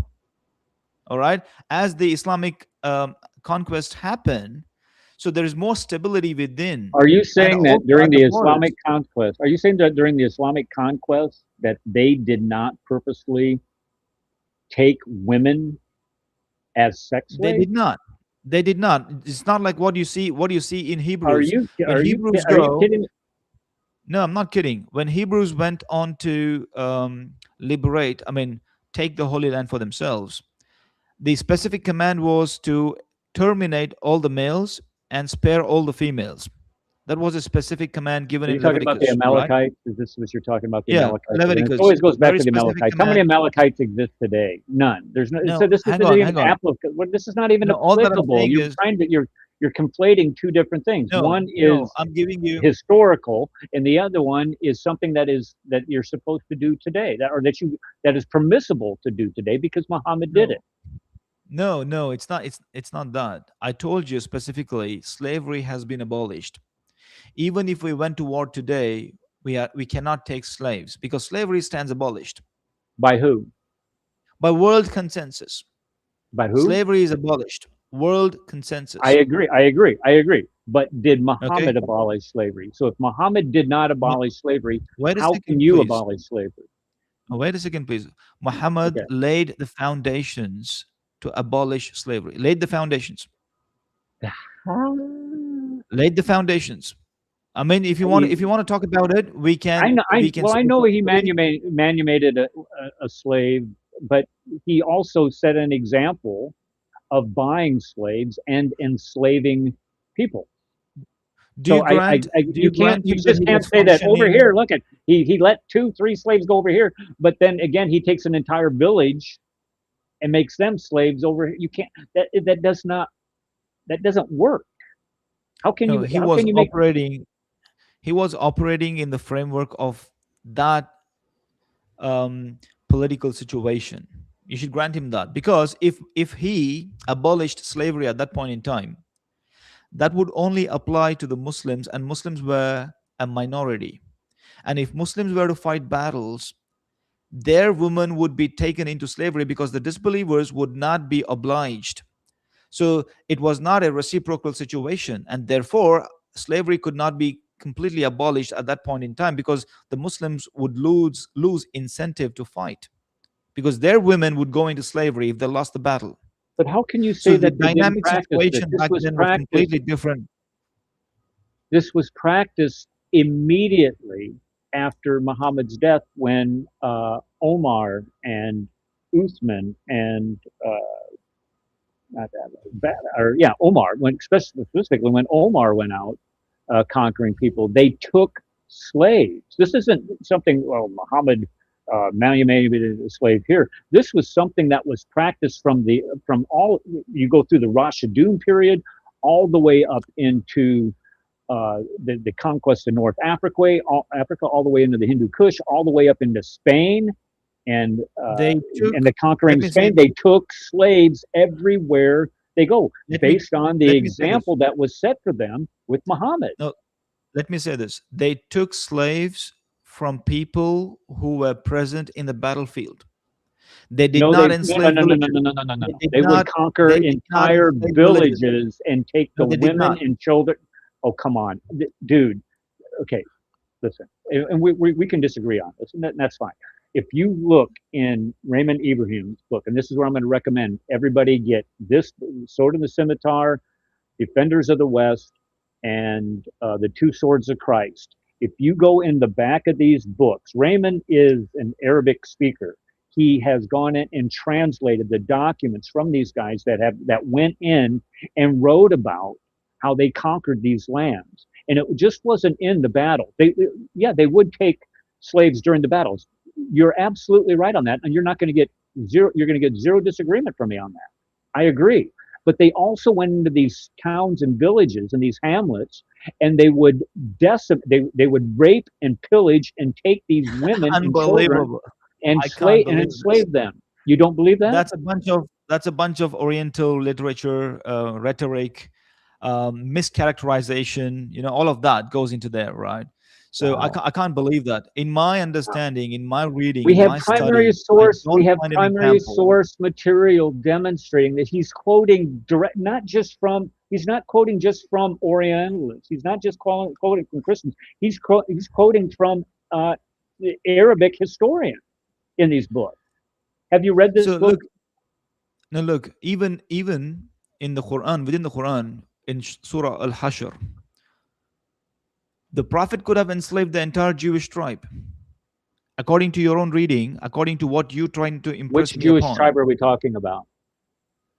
in the Battle of Khaybar, in Surah Al-Hashr, the Banu Which Nadir. Jewish? Which Banu Nadir? Okay, and he let Right. him go. He exiled Absolutely. him. But he let him According to your account, if that was the example set of the Prophet Muhammad, he would have enslaved the entire tribe. That didn't really happen. What did he do to the Banu Qurayza? Again, I don't think the entire Banu Qurayza were enslaved. They weren't. They were Combatant, killed. Their men were the boys. They weren't. not The the men and the entire boys were tribe. killed. Not the entire tribe. Not the entire tribe. Those who were responsible for treason, who were inducted in the armies.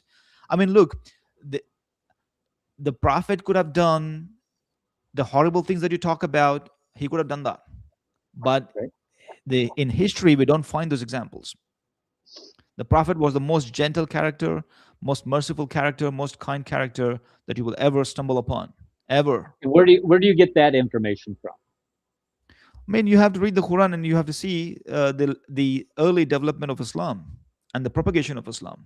All right. Okay. Islam okay, just defeated the armies, and the message took off like a rapid firework amongst the people. The people just embraced it. If they were oppressed, they would not embrace it. If you're threatened at the point of sword, you're saying that they didn't threaten people at the point of sword to make them embrace Islam? That's again a farce. The Islamic soldiers defended the rights of their Christian ladies when they married in Levant. Some of the church leaders, they would not allow the ladies that got married to Muslim soldiers. So these Muslim soldiers would go to the church priest and basically warn him not to disallow those ladies going to the church and attend the church. You have these examples in history. So whatever I could name you dozens and dozens of examples where this was. I mean, this. Okay, Let me. I'm not even going to go there. Okay, I'm going to bring Ed. I'm going to bring Ed up on screen. Ed, be nice. That's all I'm going to say. Just be nice, Ed. Okay. Let's go ahead and get back to. Let's get back to the Islamic dilemma that we were going to initially talk about. Look, we've been at this about an hour and a half. So we're not going to watch Jake. Are we? I'm Are we actually having a good watch? time. We're not going to be watching the Jake debate, right? No, I don't think so, Issa. What are you watching, the Okay. Super Bowl, or what are you doing anyway? Are you even paying attention? Oh, I'm here. I've been watching the debate here. I was just, yeah. Well, I, so we're not I'm gonna, debating. We're just having a discussion. Is all. We're not. sure. I Yes. don't think we're debating. Fine I'd like to discussion. debate this guy on the crucifixion. Maybe he would want to do that someday. That would be great. That'd be a great debate. I'd love to do that. Yeah, I mean, I'm ready to engage with you, like in the future. Like, we can have a program of engagement. You can throw me some topics to engage, and Sure. we might as well go on MDD, for example. I mean, if you like, we can debate on MDD or SFT. MBB. What's MBB? What is that again? What was that? No, It's again? modern day MDD is debate. modern day debate. Modern day debate. Okay. Is that what the modern MDB? MDB. See, I can't hear very well. MDD. Yeah, I heard MDD. MMD. I thought it was like some type of fighting thing, MMA, MMDB, or whatever the heck it is. I'm gonna hate you. I'm too old Just for an that kind of stuff. announcement. Just an announcement for my fans on my channel, like who are watching us. Throw a like, do your duty, throw a sub, and interact. Thank you. Yeah, same here. Subscribe. Look, I was at 909, folks. I was at 996 subscribers this week. Hit the like, do your duty, hit the like, hit the sub if you haven't subbed, and interact. That's how I talk to my fans. All right, let me see if anybody's subscribed since we started. Ah, look at there! I hit 1,000 subscribers. Woohoo! Look at you guys, man! Fantastic. I am the man. Look at that. But no subscribers on my end, unfortunately. Well, there are a bunch of no losers. new people are subscribing on my end. Oh, okay. So, what is this? I'll subscribe. I'll subscribe to yours. Yeah, thank you. Yeah, and Issa comes. Listen to this. Listen to this, Daniel. Issa comes to this show every week. He is probably the most consistent participant on my show. Right. He gets me to come to a live stream with that he was on this past week, and I asked him. I said, we need to get more subscribers, and he goes, oh well, I need to do that. He's been on my show for 4 or 5 years now, and had not subscribed to my channel yet. Awful. Would you allow somebody? Yeah, would you allow somebody to come to your show and not subscribe after being on it for that many years? I'm thinking about I would still be him. equally courteous as you are, Eric. To be honest with you, I would still be equally courteous as you are.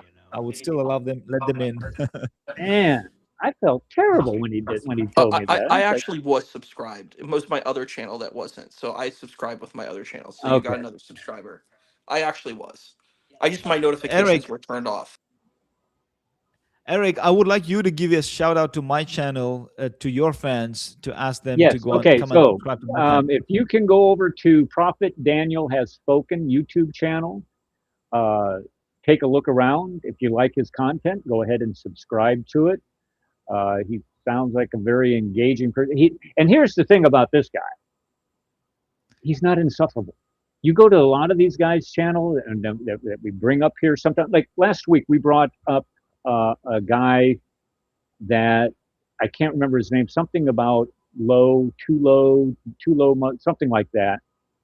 And he was engaging, but then as we got towards the end of the conversation, he became more and more confrontational, more and more short with the answers. He would not listen to them, wouldn't let us talk. And I was just like, when you do that, or when you, like, if you ask me a question, and I don't know the answer to it, I'm going to tell you, I don't know. I mean, that's just the way it's going to be. But this guy, even if he did not know the response or had not heard yet the response of what it was, because it dealt with, I don't know, it dealt with the parable. As a matter of fact, the parable that you mentioned earlier about the 10 virgins, it dealt with that. You just have to, swallow and be, have some humility or have some dignity and not resort to insulting people. I see Rad finally made it. Hello, Rad. Are you there? Yeah, I did. I made it. Eric? Yes, sir. Just before you start off with other people, shall I go back to my channel because I've got some guests waiting for me on my channel? Yeah, you can if you want to. That's fine. But you know what, Eric? Eric, did you post his channel in the chat, in the YouTube chat? I did. I pinned it. Yep, I did pin it. All right, cool. All right. So, Eric, I mean, if you go to my description on my YouTube channel, there's an email there. I would welcome you to send me an email, and then we can sort of arrange something going forward. Yeah, How does it sound? let me find you here. I see Enchanted Unicorn. I don't see your email. There is an email in the description down below. Down below where? Do you In have the it in description. private? Is it in private chat or is it in? No, on my YouTube channel, on my description, there's an email. On your YouTube channel. Okay, yeah, all right. So I'll go to your YouTube and I'll get you, and we'll set something up. Yeah, we'll set something up. And this is, I've enjoyed this conversation. I mean, this is absolutely actually, same yeah, on my side. It's pleasurable.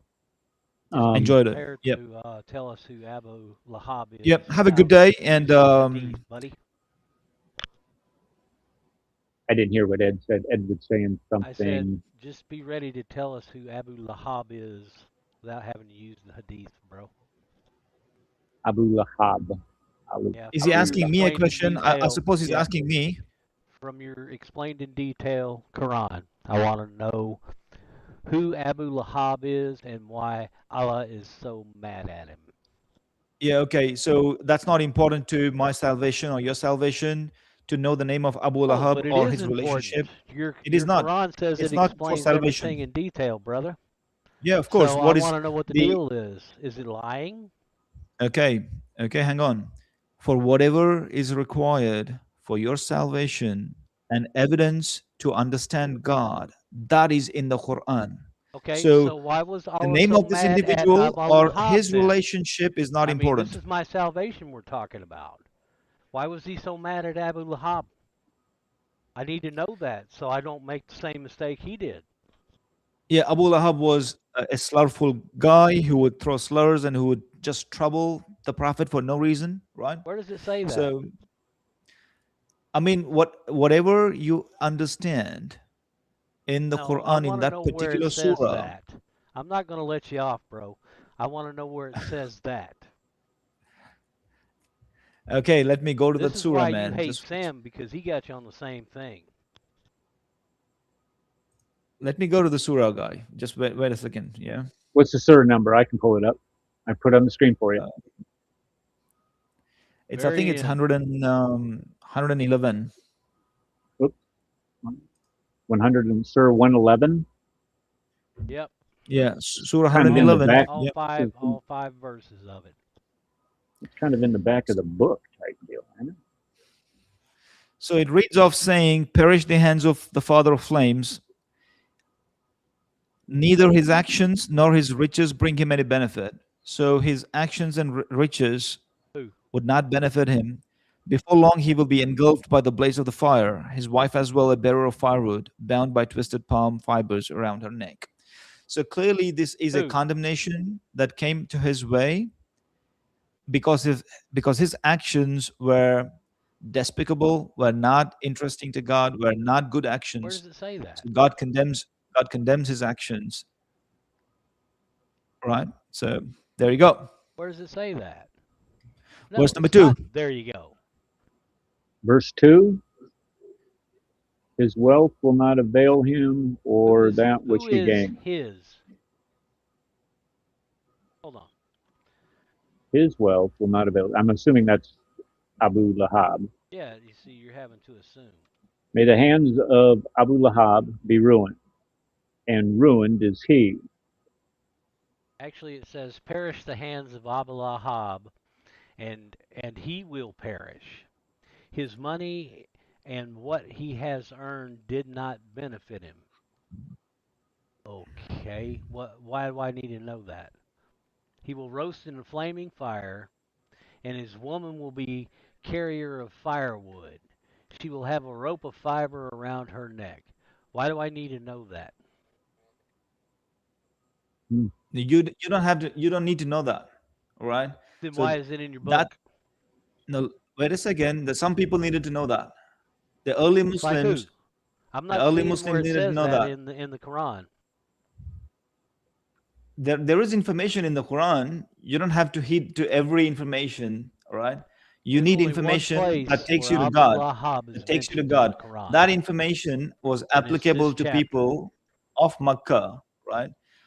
When It they doesn't were say that. doing It doesn't say that. misdemeanors and misbehaviors, a But it consequence was doesn't laid say out. that. Well, look, if it doesn't say that, it doesn't say that to you, but it See, says a lot to me. you're making your Quran up as you go, brother. Nothing.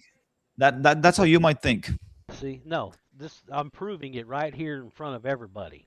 You're proving nothing, Ed Van. Hey, I hate to interrupt. I hate to Yeah.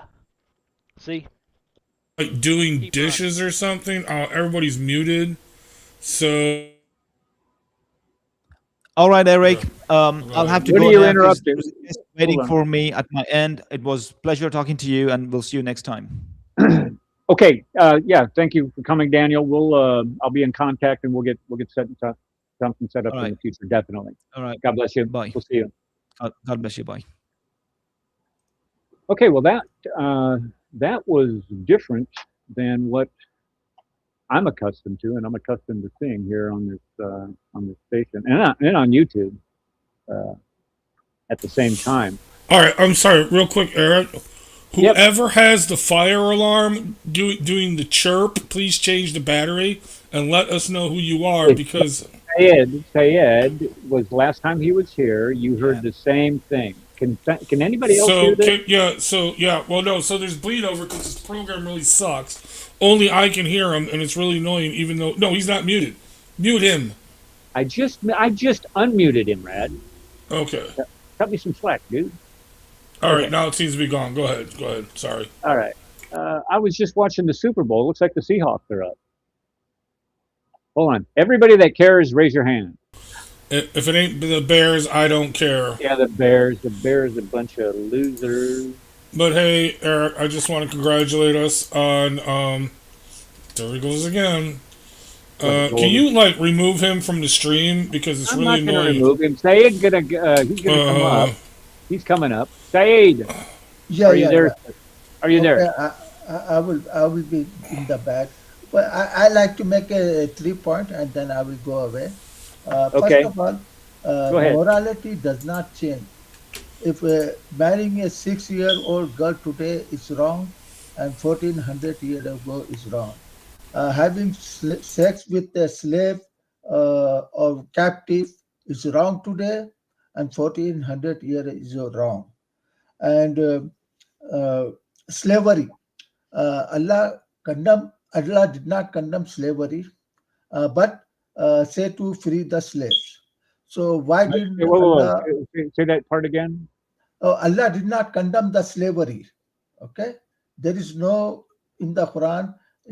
Just like he condemned the infanticide, killing the babies, but he did not condemn the slavery.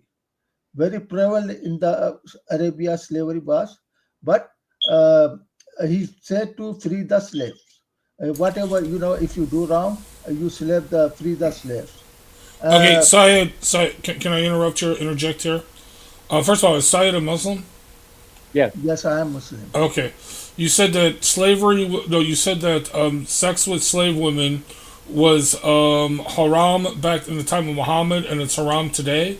Did I hear you correctly? No, I do not say that. Okay. I said slavery. Allah did not condemn the slavery. He did. Yeah, he didn't condemn the slavery. I think you have some problem hearing. Okay. No. Okay. But okay. Are you saying that? Okay. Well, let me ask you another question.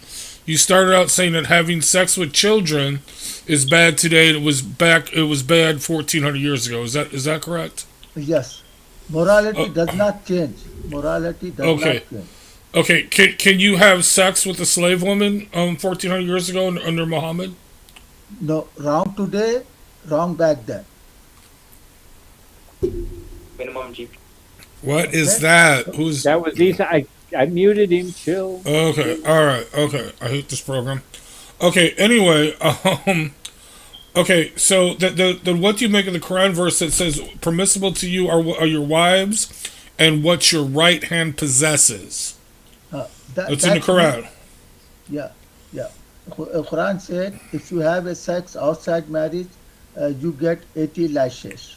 Okay. Right, but it So no, the Quran actually doesn't say that. yeah, but that's The, what you are understanding. but the You are Quran wrong actually no, the understanding. Quran actually says. Can someone post the verse? The Quran actually says permissible to you are your wives and what your right hand possesses. Yeah, in Quran there are many places said you have to marry the slave. Okay, No, there is and no place that says you have to marry the slave in the Quran. no, Okay, that there is not. you There could is not not. There's find. not a single place. No, there's not a Yes, single place. Sorry, there's not a single place in the Hadiths that say you have to marry the slave. There's in not a single Quran. place. As a matter of fact, if you marry a slave, you have to first free her. She has to be a Muslim first, and then because she's a Muslim, then you have to free her. Then you can marry her. But why does it say in the Quran? Why does it clearly say in your clear Quran? Permissible to you are your wives and what your right hand possesses. What does that mean? Right hand possesses. In the same surah, Allah said you have to marry them. Permission. Okay, Here we right go. here it says Let us read. also prohibited to you are married women except those your right hand possesses. This is the decree of Allah. And So even if lawful the to you, slave hold woman on, is and lawful to you are all others beyond the which you speak of marriage with gifts and property, da da da da da. So for whatever you enjoy of marriage, for them give them due obligation. There's no blame upon you. Okay, so also prohibited to you are married women, and except maybe that wasn't the right one. Let me see if I can find the other one. no, but that's a good one. That's a good one. Why are married women prohibited to you except what your right hand possesses? But find the other one. So what does your right hand possess? Okay, I will read it to you. Brother, could you bring that verse back? Yeah, give me just a second. Let me pull this verse up. Except for their wives or their right hand possesses, for indeed they will be not be blamed. Okay, so this is verse 5 says, they who guard their private, oh my God. Here we go. And they who turn away from ill speech, and they who are observant to zakah, and they who guard their private part, and except for their wives and their right hand possessors, for indeed they will not be blamed. Doggone it. I'll have to find it. Hold on. Whatever seeks beyond that are not the transgressors. It says that you can't have sex with somebody that is already married, but those who are that the right hand possesses that you can. It's as plain as I don't know. It's as plain as day to everybody else. But okay, let me go back to this. Okay, so Saeed, go ahead and finish what you were saying about. Yeah. Could you bring that verse, the first verse you gave me? All women, you cannot marry the married woman.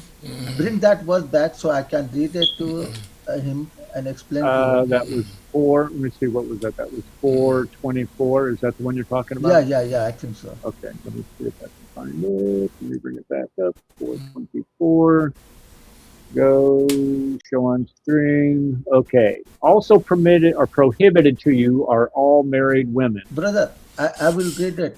All right. And also prohibited to you all are all married women. So you cannot marry already she is a married, except those who are right hand possess. Mean except you can marry the right hand possess. This is degree of Allah. Is this No. Allah It order says you upon you? cannot have sex Brother, with women that are brother, married. Is what it's talking about. Let me go back to. Brother, just leave it. I don't. Why Hold on, you hold on. doing that? Hold on. I just want to look at the context before it says for the wives of your sons. Okay, it's telling us what's prohibited for you to marry. For marriage, you can't marry your mom, your daughter, your sister, your father, your sister. You can't marry all these people. And then But you can marry your first cousin. And it cut now. And then it goes. Stop. And then it goes on to say, are married women. You cannot have sex with these married women, except with your right hand possesses. Brother, I will explain to you because you explaining is not gonna work with me. Well, So no. I First of will all, Saeed. First of all, explain to us what right hand possesses mean. Yeah, that's what I'm trying to explain to you. Okay. So give me a minute. I will finish in 1 minute. All right, go ahead. Go ahead. Okay. We'll listen. So first, 23. No, no. Oh, I'm sorry. Leave it up, Eric. I'll put it back. Let me put it back on time. You guys are so harsh on me today. Slow down. There we go. All right, go ahead. Okay. In the 423, Allah explained who you cannot marry. All the verses about that. And this is in 424. It says, There. I made it big for you. There you go. okay. In this verse, Allah say, also prohibited in the before it was Allah saying who you cannot marry, and also prohibited to you all married women. So you cannot marry women she already have married, except those your right hand possess. That means you can marry right hand possess. This is the degree of Allah upon you. Okay, what does Brother, right hand possess mean? Let him finish. Okay. Let him finish. Don't play game with me. Let me finish. Beyond lawful to you. Beyond this, provide that you seek them in marriage. Right hand possessed person, you have to seek them in marriage with gift from your property. Desiring chastity, that means you cannot have sex outside marriage. Not unlawful sexual intercourse. You cannot have sexual intercourse unlawful.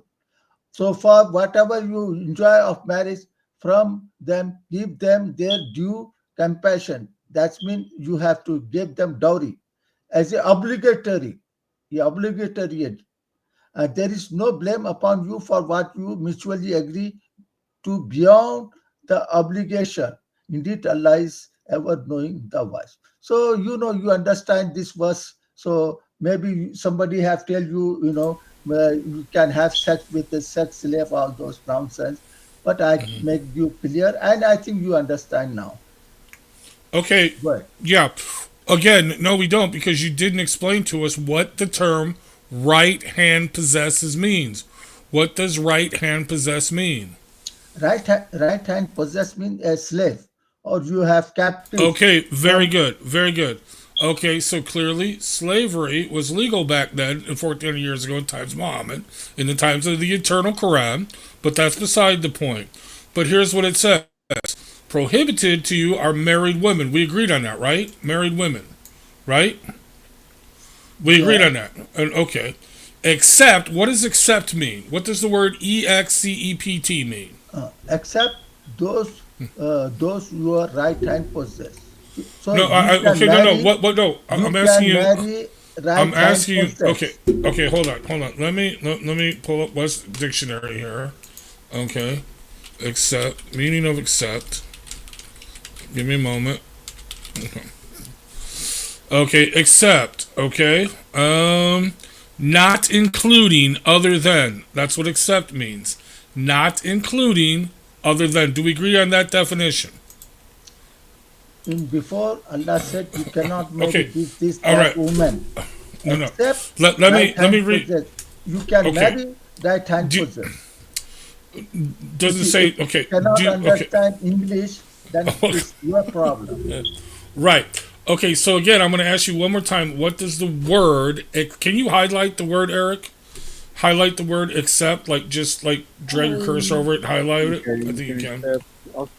Accept those who you're writing. Okay. What is the definition of that word? Well, it also scroll back up. Say those are your captives, whom your right hand possesses. Right. So that's the difference. Just highlight the word accept. What does the word accept mean, Syed, in English? Brother, I think you do not know English. That's the problem you have. Okay. So then educate me. No, I don't understand English. I don't speak English. Again, please educate me in English. What does the word accept mean? I am asking you. I don't know. I'm a dumb American. Okay. I said I cannot marry this woman, that woman, this and that, except I can marry right hand possess. That's what I Okay. think. Okay. Well, first of all, can you show me the word marry in any of these translations or even in the Arabic? Okay, okay, I will explain to you again. Except those your right hand possess. This is degree of Right. Allah. So Okay. let's and lawful for you all other beyond this, provided you to seek them in marriage with gift from your property, desiring chastity, not unlawful sexual intercourse. Do you understand? Unlawful sexual Right. intercourse means Okay. Well, let's go with this. I'm gonna insert the definition. Okay. You're breaking up, And brother. also, okay, and also prohibited uh, all married women. Right. We agree on that. All married women, not including what you're right. So clearly, this is saying you can marry if she's already married, right? okay. So Who you can can you cannot marry. have You can marry. So if your slave woman is married, I don't care if you're married. I'm marrying you. That's it. We're having sex, right? So you can marry a slave woman according to your definition. according to this verse, if you know English, you could have understand. Because your English so weak, you cannot understand. Uh-huh. I already told you I speak American. That's American. No, whatever So you again, speak, No, okay. Here's the point, and I think this is what Rad's trying to drive home. The fact that Muslim men have had at the time that this verse was revealed to Muhammad, supposedly, they had slave girls that they were able to have sex with when they wanted to, that which their right hand possessed. Would you agree that the men at the time of Muhammad were taking women as slaves and having sex with them? Quran prohibit him. He said, Allah said, you can marry, you can have this woman, that woman. Somebody offer you in marriage, you can have that woman. Why he gonna have sex with slave when he can marry her? Why he's just going to But, have sex? okay, before we even get to that part of being able to marry him, okay, I'm just trying to figure out if you agree that this was a tradition or if this was a cultural practice at the time that men would be able to take slaves, female slaves, and have sex with them. This was a custom of Arabia and plus European also custom of when you capture Okay, the in war. just Listen, trying to listen, figure out. just second. This I'm is just trying to figure out what Allah is ordaining here. That's all. I don't care what happens in Europe. I don't care what happens in okay, Zimbabwe. I'm just trying to figure out what Allah is ordaining. So if Allah is saying, if Allah is codifying here that you can have a slave woman and have sex with her, and here's where I'm a history guy. I mentioned this several times. I'm a history guy. What I look at and say, okay, well, you can say all you want about, this is what I think it means and this is what I think of it. It's really irrelevant. It really doesn't matter. What matters is what Muslims have thought all throughout history what this means. And what we have seen all throughout history is that when Islamic armies have gone into Christian land and conquered those lands, they have almost ritualistically, as a ritual, gone in and taken the women as sex slaves and put them into their harem. And they've used verses like this that Allah has ordained in His Word as a legitimate cause, or as a legitimate to legitimize what they're doing.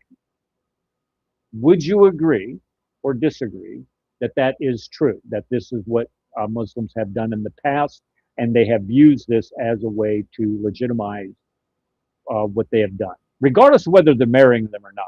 I could care less, because this was, was Muhammad a promiscuous guy? I mean, that's a subjective term.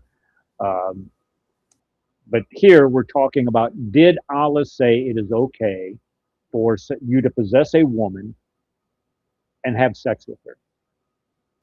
Okay.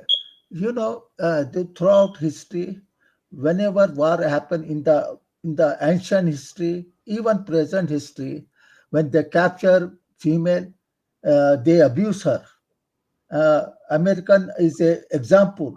When they go to Vietnam, they capture women, they have sex, they have rape. In Iraq, they rape Iraqi women, and Israeli also today they are raping Palestinian women. This is the Whoa, whoa, human. whoa, whoa, whoa. No, no, no, no, no, no, no, No, no. I Don't, think I don't. think you do No, not want let's a not even go there. historian. I'm asking you. Okay, in I know what Islam, you're trying to. I know, Saeed. I understand what you're trying to do here, brother. I get it, but I am just being specific here. Does okay, Allah in this verse or in the other verses that mention that you possess a woman with your right hand, can you have intercourse? Can you force yourself upon that woman if you so choose? okay. So I will tell you the Islamic context.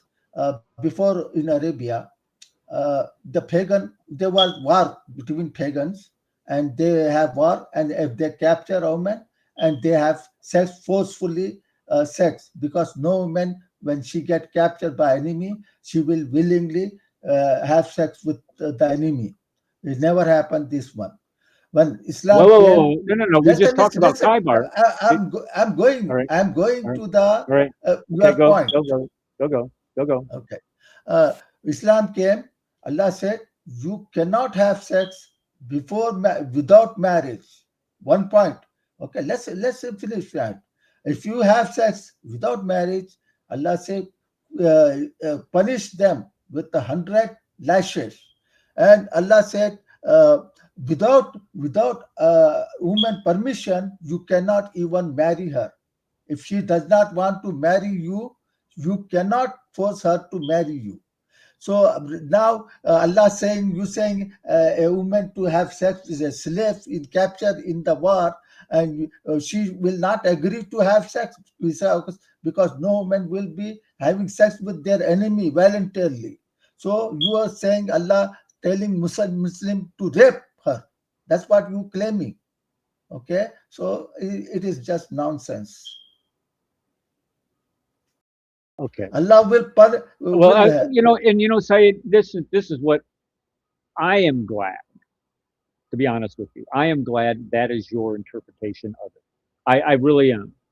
Uh, because when you interact with a Muslim, based on what I know as a Christian and what I know about Islam, not only what's in your sources, and I know you're. Am I correct on this? You're Quran only. Am I correct on this? No. I believe if hadith is a good, sound, makes sense to human brain, senses, is a moral, that is agree with the Quran. I accept it, even if that hadith is a false. Okay. Well, the here's what I am glad that this is your position on this. I truly am. But as a Christian, somebody who has read the Quran several times, who has seen your Hadith, has read the Sirah. I've actually read that. Where'd that book go? It's right back here. I've read the Sirah of Muhammad. I've read not all of the historical documents on Islam, but a great many of them. And I see historically what Islam has done to just Christianity. That doesn't include what they did to the Hindus. I'm not even going to go there. And what they have used verses like this from the Quran, which is and they've used these verses, which they interpret differently, but are in the Quran, and they interpret them to use them as an excuse to provide them legitimacy and allow them to enslave Christian women across all of Europe, across all of North Africa for over 1,000 years. And it for a Christian, I see this, and this is what the majority of Muslims believe, that this is perfectly permissible. And if it isn't the majority, it is those, and it is a majority, and because I've seen the Pew research on this. But if it isn't the majority, it is the voice, that Islamic voices out there that are saying that this is permissible. So what would you do as a Muslim, as somebody that is a Muslim that is, and I've seen what your books are about. I haven't. I admit it. I didn't read the whole thing. I got through like the first chapter, 2 chapters, whatever, and I was like, oh my God. But anyway, I've seen what you say. How would you reconcile this? What would you tell other Muslims? What would you tell them? Yeah. How they are wrong and you are right, and not to practice this kind of stuff. Yeah. First of all, I have to admit, Muslim interpreted the way you people understand. That's why you get it from. That's how Muslim interpreted those things. Because Muslim also a human being and evil inclination they have. So they wanted to use religion for their own benefit. Muslim have done invade other country, rob, rape, whatever they must have done. Okay, I cannot deny. And you Christian also have done. So you cannot deny either. So I cannot deny what again? That you Christian also invade other country, rape, kill, privilege, everything you have done. Maybe more so you have done more than Muslim. Okay? Oh, now come on. No. Look, I'm a historian. I know history. That is patently, that is demonstrably not true. Christians have not gone into other countries with the purpose of enslaving entire populations and taking them back to Europe and using them as slaves. That's not true, especially the women. Now, the men that they captured in battle, yes, they would enslave them. That's true. But they would not enslave the Muslim women and children. They did not do that like Muslim, and that was the main Muslim practice. And they wouldn't even afford the Christian soldiers to be enslaved. They would just kill them, and then they would enslave their families and kids. That is a historical fact. This idea that Christians went purposely into Muslim lands to do that's just simply not true. You do not have historical evidence to justify. And if you can, you might find small examples of that, but not as a practice across the board that like Muslims did that. I'm sorry, I have to disagree based on what the evidence that we have for it tells us. You need to ask the black American, what happened to their ancestors when they bring to slavery. Ask them, do they rape white people, rape them or not? The native Indian, ask them, do the American white Christian rape them or not? You have to ask the Australian native, do white people rape them or not, slaughter them or not? I don't have to say all those things. I get your perspective, the perspective on it. I understand what you're saying. That is perspective. If you ask an Indian, did we, decimate your land and was it? Of course they're going to say no, or they're going to say yes. That's true. I agree with that. But when we start talking about the recording of history and what Muslims did when they invaded countries versus what Christians did when they invaded countries, this idea that they specifically went out and enslaved people it's just not true. That's not true. I'm sorry. I'm not sorry, but I have to disagree based on what the facts tell us. I have no problem what Muslim evil did. I have no problem to accept it because I want to be changed. Muslim, I want to accept your evil deed you have done to the world. I want Muslim to accept this truth. If you want to deny, that's your. I don't care what you want to deny, but God is watching you. God This is knows. true. I agree. God is watching Yeah. all of it. So I cannot hide a Muslim do evil things. I cannot hide. God knows Muslim have done evil things. So Do I you will think? Okay, accept. let me ask you this: the Crusade. Do you think that the Crusades were justified in any way by the Christians? Yeah, like first the land possessed by the Christian, the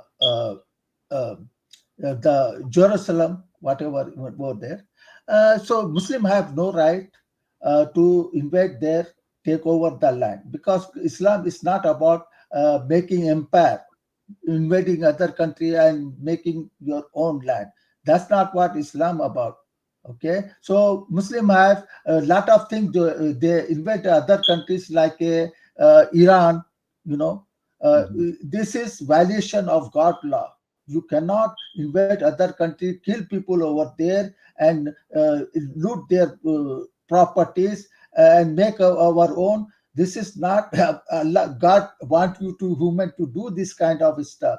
A Muslim, whoever does these things, like Umar, he knows to be invading Iraq, Iran, and take over the country, and other country he have done. This is the crime he committed. When on day of judgment, Allah will punish him. If it is true he have done this purpose to take over other country, loot and something. So he's going to get punished. Hold on, Maleek. Maleek. Hold on just a second. I'll bring you up here in just a second, man. Hold on. Okay, go ahead. Say it. Finish up. So no crime Allah will unpunish, regardless done by Muslim, done by Christian, done by Jew, done by Hindu, or any other. He's going to punish, even if you have killed single person or harmed any single person. He will count. He will writing down every single crime human being has done, a small crime or big crime. He is writing down, and he's going to repay on the day of judgment. He's not going to forgive anyone. Okay, and I'd like to see that. Said. Hold on, Brad, chill, brother. I'd like to see you tell that to other Muslims, because and from my perspective, I don't see that being said or that being voiced loud enough. I just don't. And I think there should be more voices out there that tell your co-religion that. Okay, we have up on stage here a gentleman by the name of Maleek. Welcome, sir. Are you there? Hello. Hello. What happened? He probably trying to fire up a blunt and lost connection. And only you would come up with something. Yeah, well, you hadn't seen God Logic lately, have you? No, why? What happened? I saw that he was live earlier. Yeah, I mean, these guys are showing it. They're actually putting it on their YouTube pages, where they're putting what on their YouTube pages? Where they're them smoking dope, man. Yeah, yeah. No, Maleek is. Yeah, dude. Is that permissible in Islam to smoke weed? Him and hold on. Let's see. What's the guy? Man, there's at least 5 of them. Hold on, let me go look real quick. But yeah, I mean it's a big thing. It's what pretty. The heck? Yeah, man. That is. I don't even know what this. I mean that's shocking. How can you smoke weed and call yourself a Christian? Well, he's not a Christian, I guess. Well, all right. No. But see, what I'm trying to do is, if you. Do you have the links you can post to that, Ed? I'm looking. Well, I know that God Logic just had a debate with Jake, where Jake actually pretty much condemned the crazy people on his side. He He actually, he actually didn't give any names out, but so he could backtrack and say, "I wasn't talking about Maleek. I was talking about the other crazy people." Yeah. Okay, but either way, it's been interpreted that him and Maleek are now having a fallout since Maleek totally destroyed Jake in the Islamic Dilemma debate, which we do have to review that. Maleek, if you're listening, I don't know why you took off, dude, but Maleek, come on the show. You actually destroyed Jake in the Islamic Dilemma. Actually, Maleek argued the Islamic Dilemma better than David Wood. He actually defeated Maleek. No, seriously. Well, Maleek just needs to grow up. I mean, the guy. This is that's the link that you sent. Am I correct, Brad? That link. Yeah. And I listened to it a couple times, and I just could not. Again, this comes back to that term insufferability. I could not take it's like somebody dealing with somebody that's in high school. I deal with students all the time. This is what it's like to deal with them. The cackling. Well, see, that's why you should be good at that. You should be good at that. You should be good at deciphering that. No, don't get me wrong. No, you have to really interpret it or filter it, because they're both shouting out over each other, claiming victory, blah blah blah blah. But when they get to the points, when you finally filter that all out, okay, Maleek is just nailing it. Even David Wood, when he was going over it with I forgot who, I think it was Jay and DOC. He was going over that. You got to watch that. Even David Wood said, "Whoa, dude, that's Jake's argument. I didn't understand it." Honestly, David Wood admits, I did not understand this was Jake's argument, and Maleek nailed him on the argument. So in other words, Maleek gave an actual better response to Jake's argument on the Islamic Dilemma, because Jake was not arguing the Islamic Dilemma, as Maleek pointed out. And actually, as Maleek pointed out, Jake created more problems. But anyway, let's see some of those pictures of the homies be smoking the blunts, man. Yeah. Oh, but another thing, Ed, did you see? One Way Apologetics. Is that? No, that's Chris's site. Yep. That's He was smoking weed on Chris's show? No, Chris had the picture as his thumbnail of them smoking. Oh. I think that's AI. No, it's not AI. All right. Well, do you have an original picture of this? You can literally listen to the guys and tell they're smashed. Okay. Well, either way, did you see also that they two things with this. Either it was a fake, it was joke by the Muslims, in which case, I don't think God Logic will do this, and I think it's wrong if he doesn't do it. If the Muslim faked this and faked being an officer of the court to serve a subpoena, okay, and it's all on camera, he actually says it, okay, and for California, that is a crime, and is also a federal crime now because he crossed state lines to do it. You cannot misrepresent yourself as an officer of the court and serve someone a fake subpoena. So if it is fake, that dude should be in prison, okay, or at least pay fines, okay. But that requires Avery to press charges, which I doubt he would, but that's beside the point. But if it is true that they are suing him, think about this. Think about this, dude. Have you seen the video? First of all, have you seen that video? You should play that video. I think I shared it with you. Which one? I gotta find it. See, this is why we need a separate chat. I mean, you send me like 100 videos. Yes, that's why we need a separate chat, dude. There is a separate chat here. No, I'm talking me and him with the Is it an X video on X? Yeah, it's an X video. Yeah, I gotta scroll up now. All right, I think I got it. Hold on. This is a Pakistani man at a mosque in Mecca. No. And tried to kill him. Okay, that's not it. Oh, that's another beautiful one. And that's not it, though. You guys remember a little while back when Snoop was hanging with Asim al-Hakim and Asim al-Hakim really showed he didn't like Sneeko at all. He did not want to be around him. Now I know why. Okay, this comment here by Issa. I think you're not. There we go. I got you muted. By Did you Enchanted. say something, Eric? No, Sorry, I didn't hear you. you weren't muted. I could hear whatever you Oh, have going on sorry. in the background. Sorry.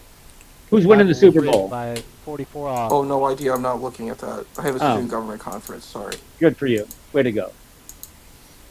You got a conference. What conference are you at? What? Student government. I'm a representative on a campus, so it's a lot of work. But I wanted to be a part of this too, so it's a lot. Do you ever slow down, dude? Seriously, Never, you're working your never, bro. right? No, seriously, dude. Like, go on a vacation, do something, unplug. Yeah. Dude is Sorry, like, bro. no. All right, dude, you're on your way. I wanted to make a comment about the things that I've been hearing here. It's been wild, man. We've had a nice. Yeah, we've had a good powerful- show. This show's been funner than last week's. Last week was a blast. And dare I say, we got 1,000 subscribers. Let's get there. Part of that's me too, because I use my other accounts too. So we are like we're the big time now. We can start. We're not going to touch. No. This is actually this one I wanted. We're gonna go to my favorite one. Hold on. Okay, you take it over. Okay, hold on. Come on. See, I hate this program. I need to go back. No, how old was Joseph? How old was Joseph? Oh, sorry. No, stop. All right. Anyway, no, I found it. Do you mind if I make a comment on the stuff that was stated? I was like, sure, go ahead. About who? I was Aid or surprised Dan? Yeah, I was thinking about what Daniel was saying. I was surprised that he's defending those things. I was like, wow, do you not feel that that's rough? And then you're like, well, at that time, I'm like, did Jesus do that? That was my question. I'm like, I don't think this, maybe the Byzantine Empire did it, but, like... Well, this is Jesus where and we the run apostles didn't do anything like that, right? Like, they didn't go and have slaves and stuff. Like, how would he engage that? Like, those people, that's an example of people who didn't do that at the time. So how would he engage that? Well, this is where we run into with Saeed and with Daniel, and is that okay? They did this at the time. Muhammad did this at the time. You can't hear me? Can everybody else hear me? Or yeah, I can hear you. I can hear you. No, sorry. I can hear. Okay. The issue that I have is that, okay, Muhammad did this at this time. So if Muhammad did this, because they make the excuse, well, Christians did it. They did this over here. They did it. Listen, No, Muhammad is your not say example. Muhammad did it. I did not say Muhammad did. You didn't say Muhammad did not own slaves or did not have sex with his slave girls? No, I did not say Muhammad have sex with slave girls without marriage. Okay, well, So what do you think about Maria the Copt? Yeah, that was just going to go there. Yeah. Oh, okay. What about Marie the Copt, the sex slave or the girl that was given to him? I know he married her later, but he had sex with her before he married her because he's the one he got caught in Hafsa's bed with her. If Muhammad did have sex without marriage, Allah could have condemned him. You would kill condemn? him. Not only condemn, but he violated the law he gave it to him. If he violated, Allah could have killed him right away. You would condemn Muhammad if he had sex with Mary the Copt when she was a slave? Is that what you said? I didn't understand. If Muhammad have sex with any woman without marriage, Allah could have killed him. He's a prophet. He's supposed to follow what Allah tell him to do.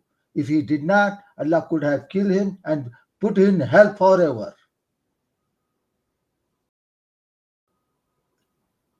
Okay, I'm missing something then, because he did have sex with her.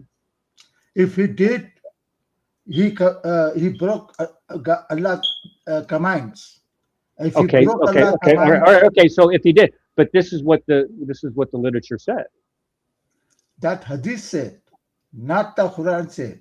If he did, if hadith is true, Allah could have killed him. or put in hell forever. Okay, but this is Sahih Hadith. Look, if it's in Bukhari. a prophet have sex with a slave without marriage, then he will telling it to you can have sex with no without marriage, and all Okay, Muslim could but have followed his example. okay, so all of these thousands and thousands and thousands and thousands and thousands of Muslim men who have had sex with their sex slaves, claiming that they are following the example set forth by Muhammad, they are all wrong. Is that what you're saying? If they look, if they really did, they all go to hell because they broke Allah's commandments. Okay, that's a tough sell, but you know that like I said, I'm glad you believe these things. I truly am. I don't see it in the Islamic literature, and I don't see it practiced historically. So you have these thousands and thousands and thousands and thousands and thousands and thousands of Muslims who have seen things differently. You're claiming that they're in hell or going to hell, and they're just saying that, look, I'm just following the hadith of Muhammad. This guy here where did he go? I didn't see. Okay, this enchanted unicorn guy.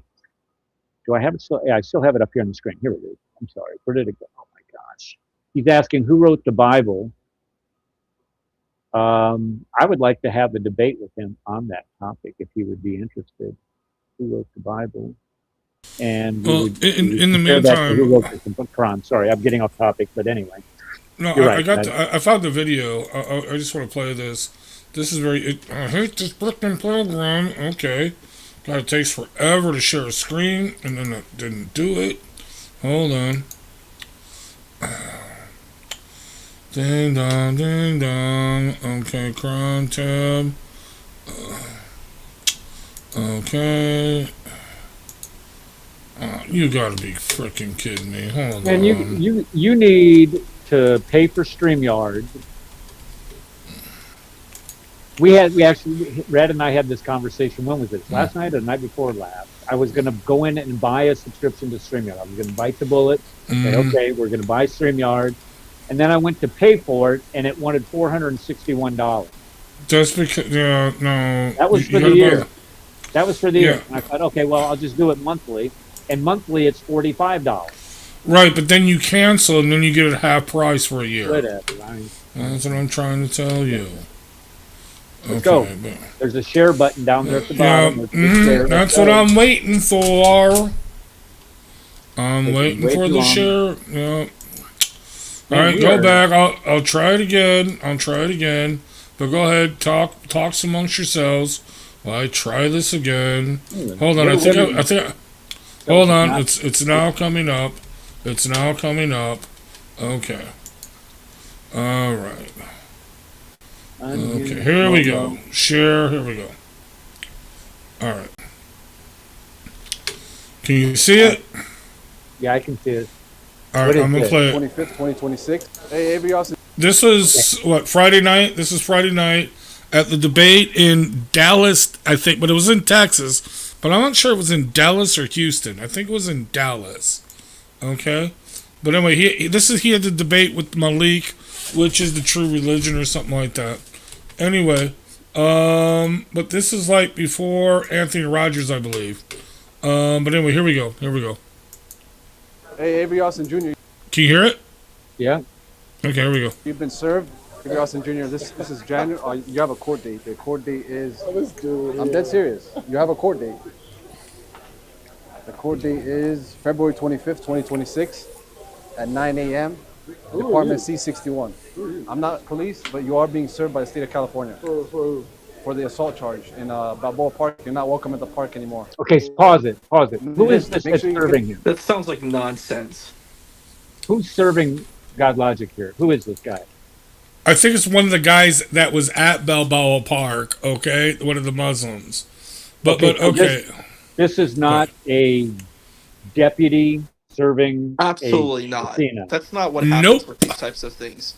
Okay, that's illegal. That's exactly what you're saying. That's illegal. Yep. He is impersonating. Yeah, homie's Yep. got to go to jail. That's crazy right there. Well, here's the thing: you don't actually have to be.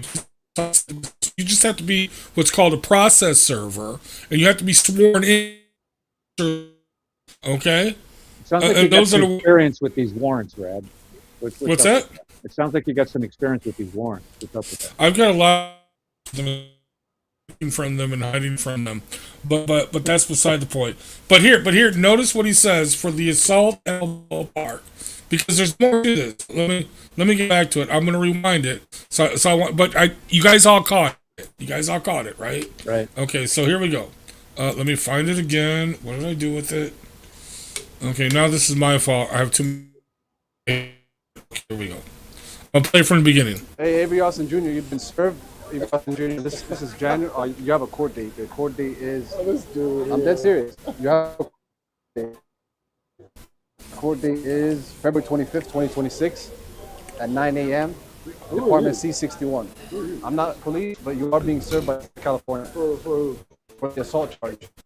Park, you're not welcome at the park anymore. Yeah, right. Okay, so he says for the assault charge at Balboa Park, Avery does have a case on that. It's basically a no-show, kind of like whatever. It will get deferred, whatever. If you don't challenge it, or you know what I mean, everybody walks away.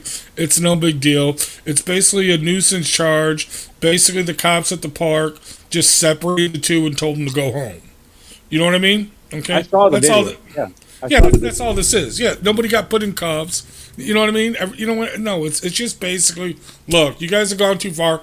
It's a timeout. You know what I mean? We're giving you a timeout now. Now go home. Do you see what I'm saying? In other words, the cops, we don't want to deal with your stupidity. Just go home. Okay? Anyway, which then you could actually turn that into a major event if you wanted to, like some people do. But Avery didn't. But that's, that's cool on him. Don't turn that into a major event. But anyway, so notice he says it's for the criminal case. But I remind you, he's already been served that paper where he got served, that he got the summons. That was already the notification. So I'm like, wait a second. First of all, why would the state of California send a process server out to Texas to serve him for a case he's already been notified to appear at? You know what I mean? Sense. Yeah, that's right. This Exactly. This is just a stunt. Exactly. But let's continue. Oh, let me put you back up. Hold on, I took it off. Hold on. Oh. So there we go. All right, go ahead. Here we go.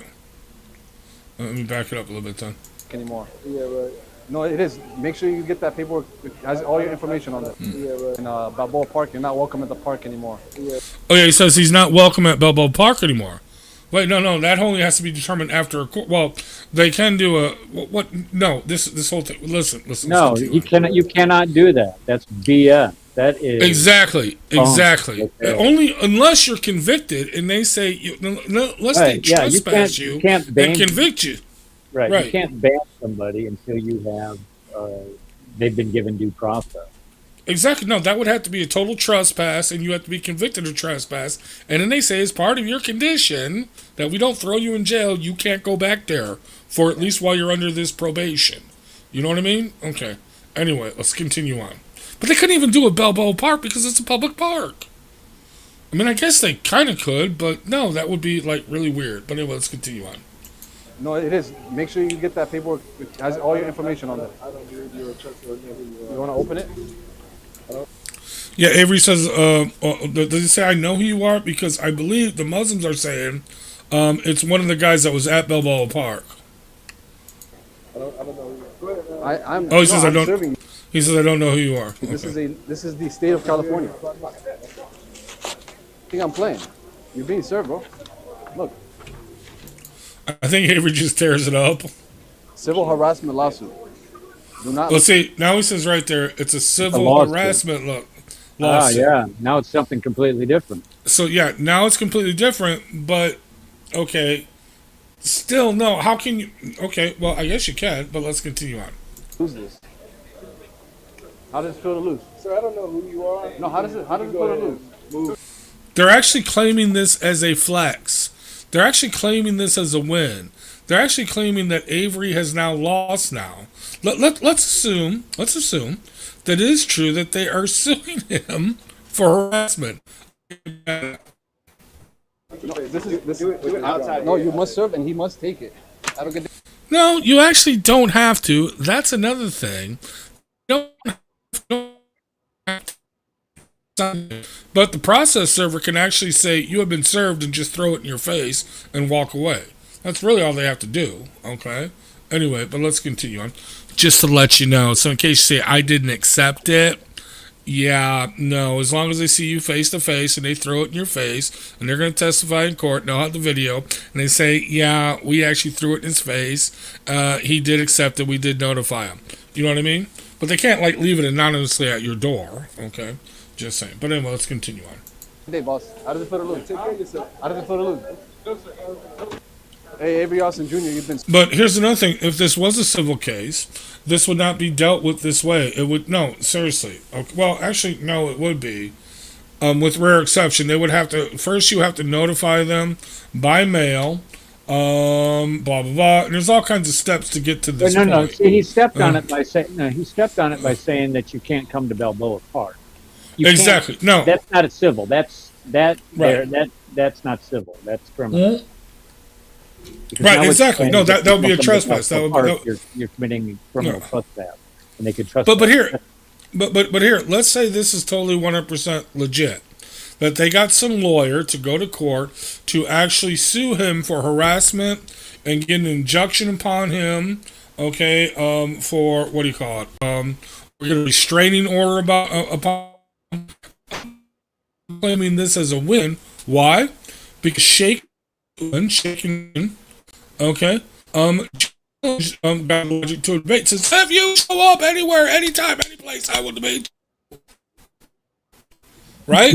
You know, you have to be professional too. You can't say all that junk that guy said. You can say you have been served, and then that's it. You don't say you think I'm playing. You think I'm playing. You don't. That's not how that works. When you exactly. And so, like, you're correct. This is an impersonation, I think. Yep. And honestly speaking, it seems like a total grift, in my opinion, because I'm like, oh, it is. The thing is, you decide that you want to proselytize. You set up your tent. You want to proselytize.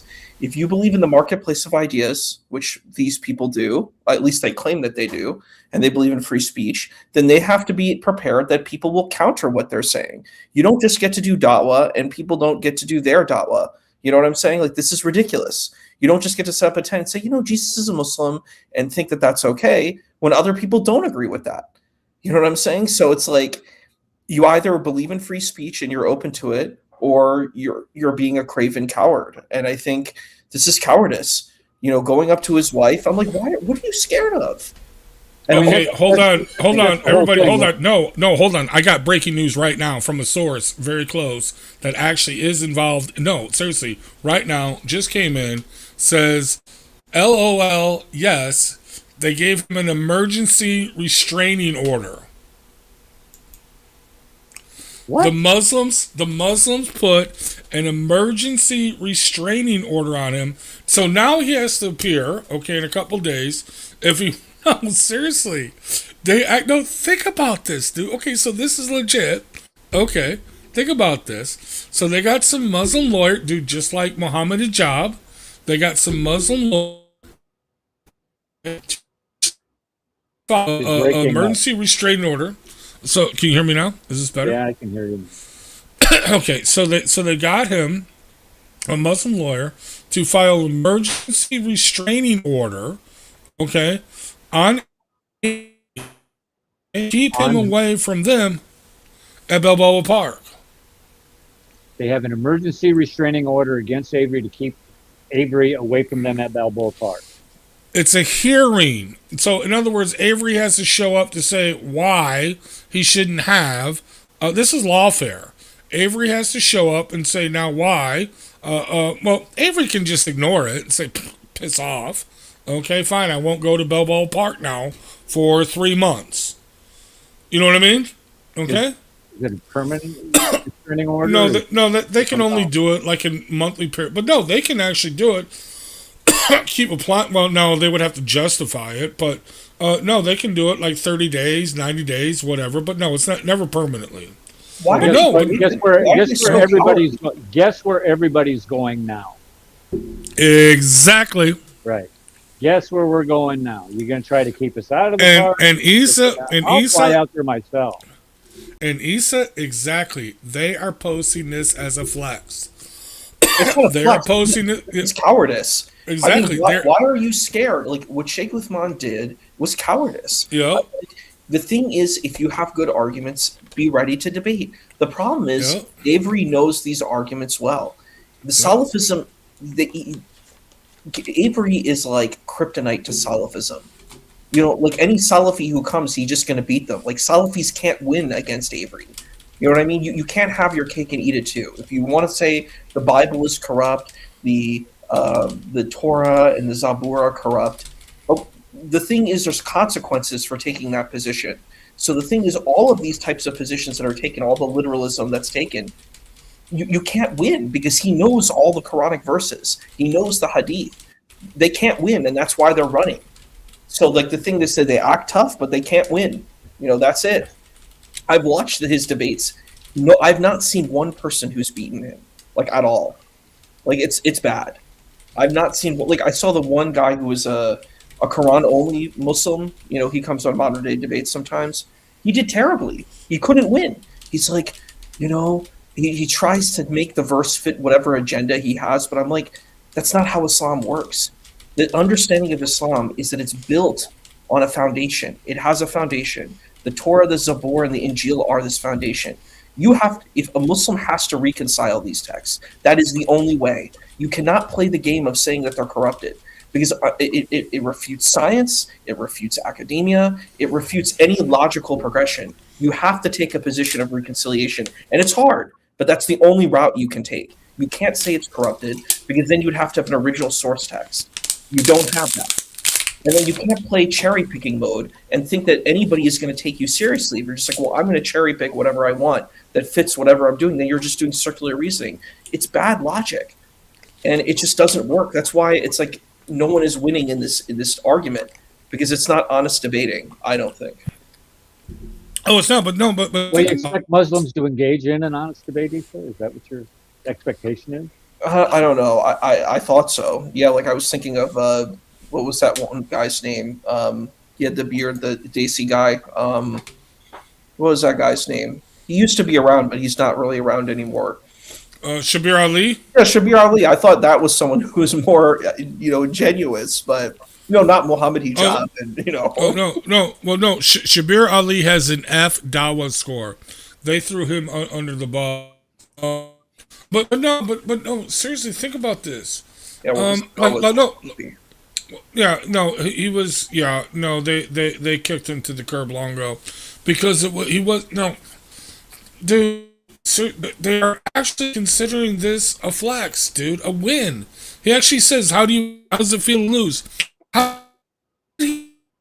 Straight, dude. Avery lives in Nevada. Balboa Park is in California.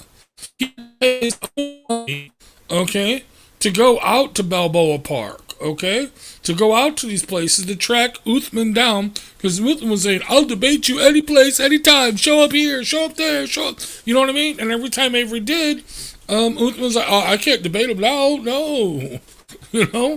Okay. So this is stupidity. So Avery can just say, screw it, I'm not going to show up for this, which I'm sure David Wood and others could raise the money for the lawyer team to do this and actually countersue him and show that this is lawfare, this is fraudulent, and that means that everything that was paid to those lawyers, just like with Muhammad Hijab, right, especially with all the stuff we have now on them, okay, with Maleek claiming he orchestrated the whole thing, okay, you know what I mean, to call the mob, to come to harass Avery and his wife, to crowd his wife, to feel up his wife, to attack his wife, to assault his wife, and Maleek saying, "That's our wife now. That's not your wife. That's our wife now." You know what I mean? Vile. That's vile. Exactly. With all that, dude. Even if they deleted all their text messages from each other, that deletion is proof. It literally is proof on that day. If all of a sudden all their text messages from the day before, the day of, and the day after are all of a sudden magically deleted between each other, then that definitely shows culpability.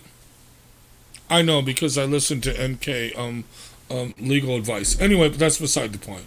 So yes, you deleting evidence is proof that you are committing a crime or trying to cover up said crime. You know what I mean? No, I say I do. Avery needs to go hardcore against this. Sure, he doesn't have to. He can just say, yeah, whatever. I'm not even showing up for this.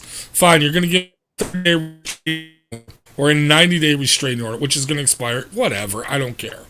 You know what I mean? Actually, emergency restraining order. No, okay, so yeah, they have an emergency restraining order. That means he can't show up, and if he wants to say why he should be able to show up, he has to go to court, and at the court, they have to say, well, this is why we need to extend the restraining order. Okay, so yes, true. As of right now, he cannot go to the Dawa booth of Sheikh Uthman. You know what I mean? Or 1,000 feet in front of it, or something like that. It'll probably be worded that way. You know what I mean? Which is fine. 30 days, whatever. I don't care. After that 30 days, it will expire. Or if they want to extend it, they will have to prove that it needs to be extended because Avery violated it. You know what I mean? But I say, that's interesting. Either way, but it just shows the cowardice of these Muslims. I'm sorry. It's just total pure cowardice, dude. I don't think it's cowardice, just the weakness of their position. What other avenues do they have? Being honest, telling the truth, being honest, making better arguments. And how is that going to work out for him, Issa? How's that going to work out for him? I mean, that's and just get down to it. The truth. What is the truth? We start looking at the Hadith literature and looking at Muhammad's life. Do they want that truth coming out? We start looking at the Quran and the anachronisms and the sources for it and all the internal inconsistencies in it. Do they want to have that truth? Do you want to start looking at the history? I mean, man, book, place, Mecca. Do they want to have an argument about whether Mecca exists? And that? No, they don't want to do these things. So what do? This is the only thing that they have left. This is the only card that they have left. Or to be like this unenchanted unicorn guy here and sit there and harass everybody in the chat for 2.5 hours. I mean, this is the only thing they can do. They don't have any substance. They have no substance whatsoever. I mean, for me, if I'm going to debate, I'm going to have integrity. I'm going to have honor. I'm going to have honesty. And you can say, look, this is the way I interpret my religion. I do think setting up that tent is a really bad idea because it's just like you have to face this type of situation. I think you just have to do a different form of dawah now. I think setting up the thing, if you don't think you have good ideas that you can debate, then you have to do it a different way. You have to do a different kind of perspective. And the thing is, these people are Salafis, so they tie themselves to these texts, and that's the difficulty. See, if you're someone like a mystic Muslim, like an Ahmed, like a Ismaili or an Ahmadiyya, you don't usually have to. You're not tied to these types of things in the same way. But like, if you're a Salafi, you're tied to it, and a lot of these people who set up the tables are Salafis. So, I mean, but you know, Ismailis don't set up tables in general. That's not something that they do. Well, whoever's out there, they need to develop an apologetic instead of engaging these polemical attacks against Christianity. They need to get better at apologetic. I agree. To defend your faith, and you can't do it. How would you like to defend that? Would you like to try defending some of the things that Muhammad did? If he's supposed to be the perfect man, the greatest example for our time, would you like to try to defend that? It's hard. It's a very hard. You can't. That's the problem. You can't. It isn't hard. It's impossible. It's impossible. We were talking about. You kind of just have to reject it. The Banu Qurayza tribe.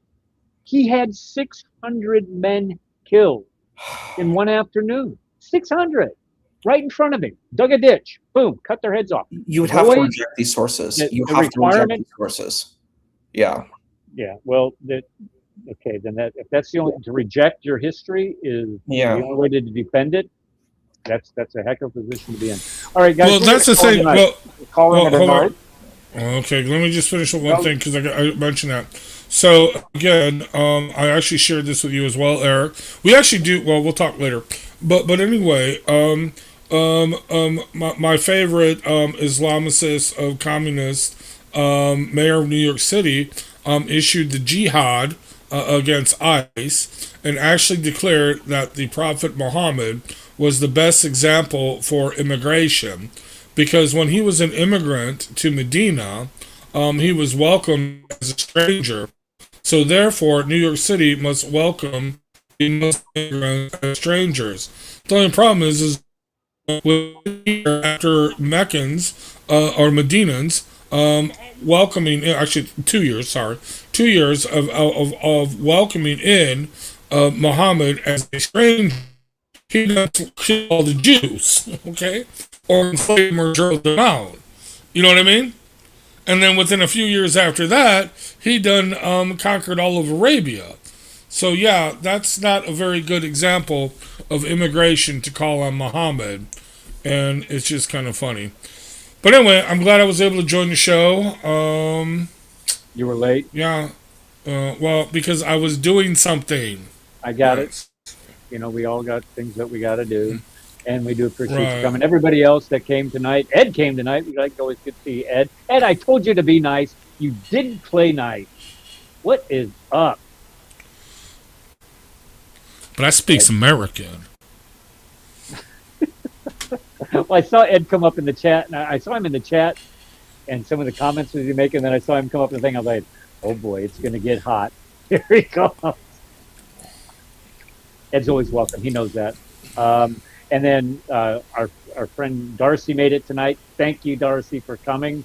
We appreciate it. I saw her; she was pretty active in chat tonight too. I'm going to go through this, and I'm going to read a lot of this. They were just going after this. And go to Syed. Yeah, we got to do a better thing of posting chat messages. But yeah, go to Syed. Whatever that dude Syed, well, he seemed pretty nice. Yeah, he was here 2 weeks ago. Syed, and just the other guy, Daniel, he was nice also. I mean, that's. I don't mind engaging people, even when we disagree with them. And this is why it's called discussion group, not a shouting match at one another. You can go do that on other channels, I guess. Right. All right. Well. All right, everybody. God bless you. God bless you. Go Vikings. Oh wait, they're not playing tonight. What's the score? Does anybody know what the score is? What? Go Bears. Don't exceed Bears. Unless they leave Chicago, then you know what? Screw them. All right. We're out. God bless everybody. Thank you, everybody, for coming, and we will see you next week on the Cross the Crescent discussion.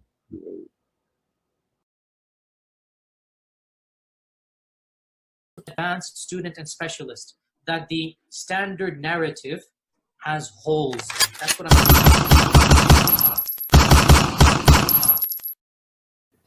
that the Muslims were rioting against one another. And as much as we don't want to face the fact, the Muslims were lying sometimes. They were fabricating, they were embellishing, and that might be hard to accept, but that is a reality. That's all, folks.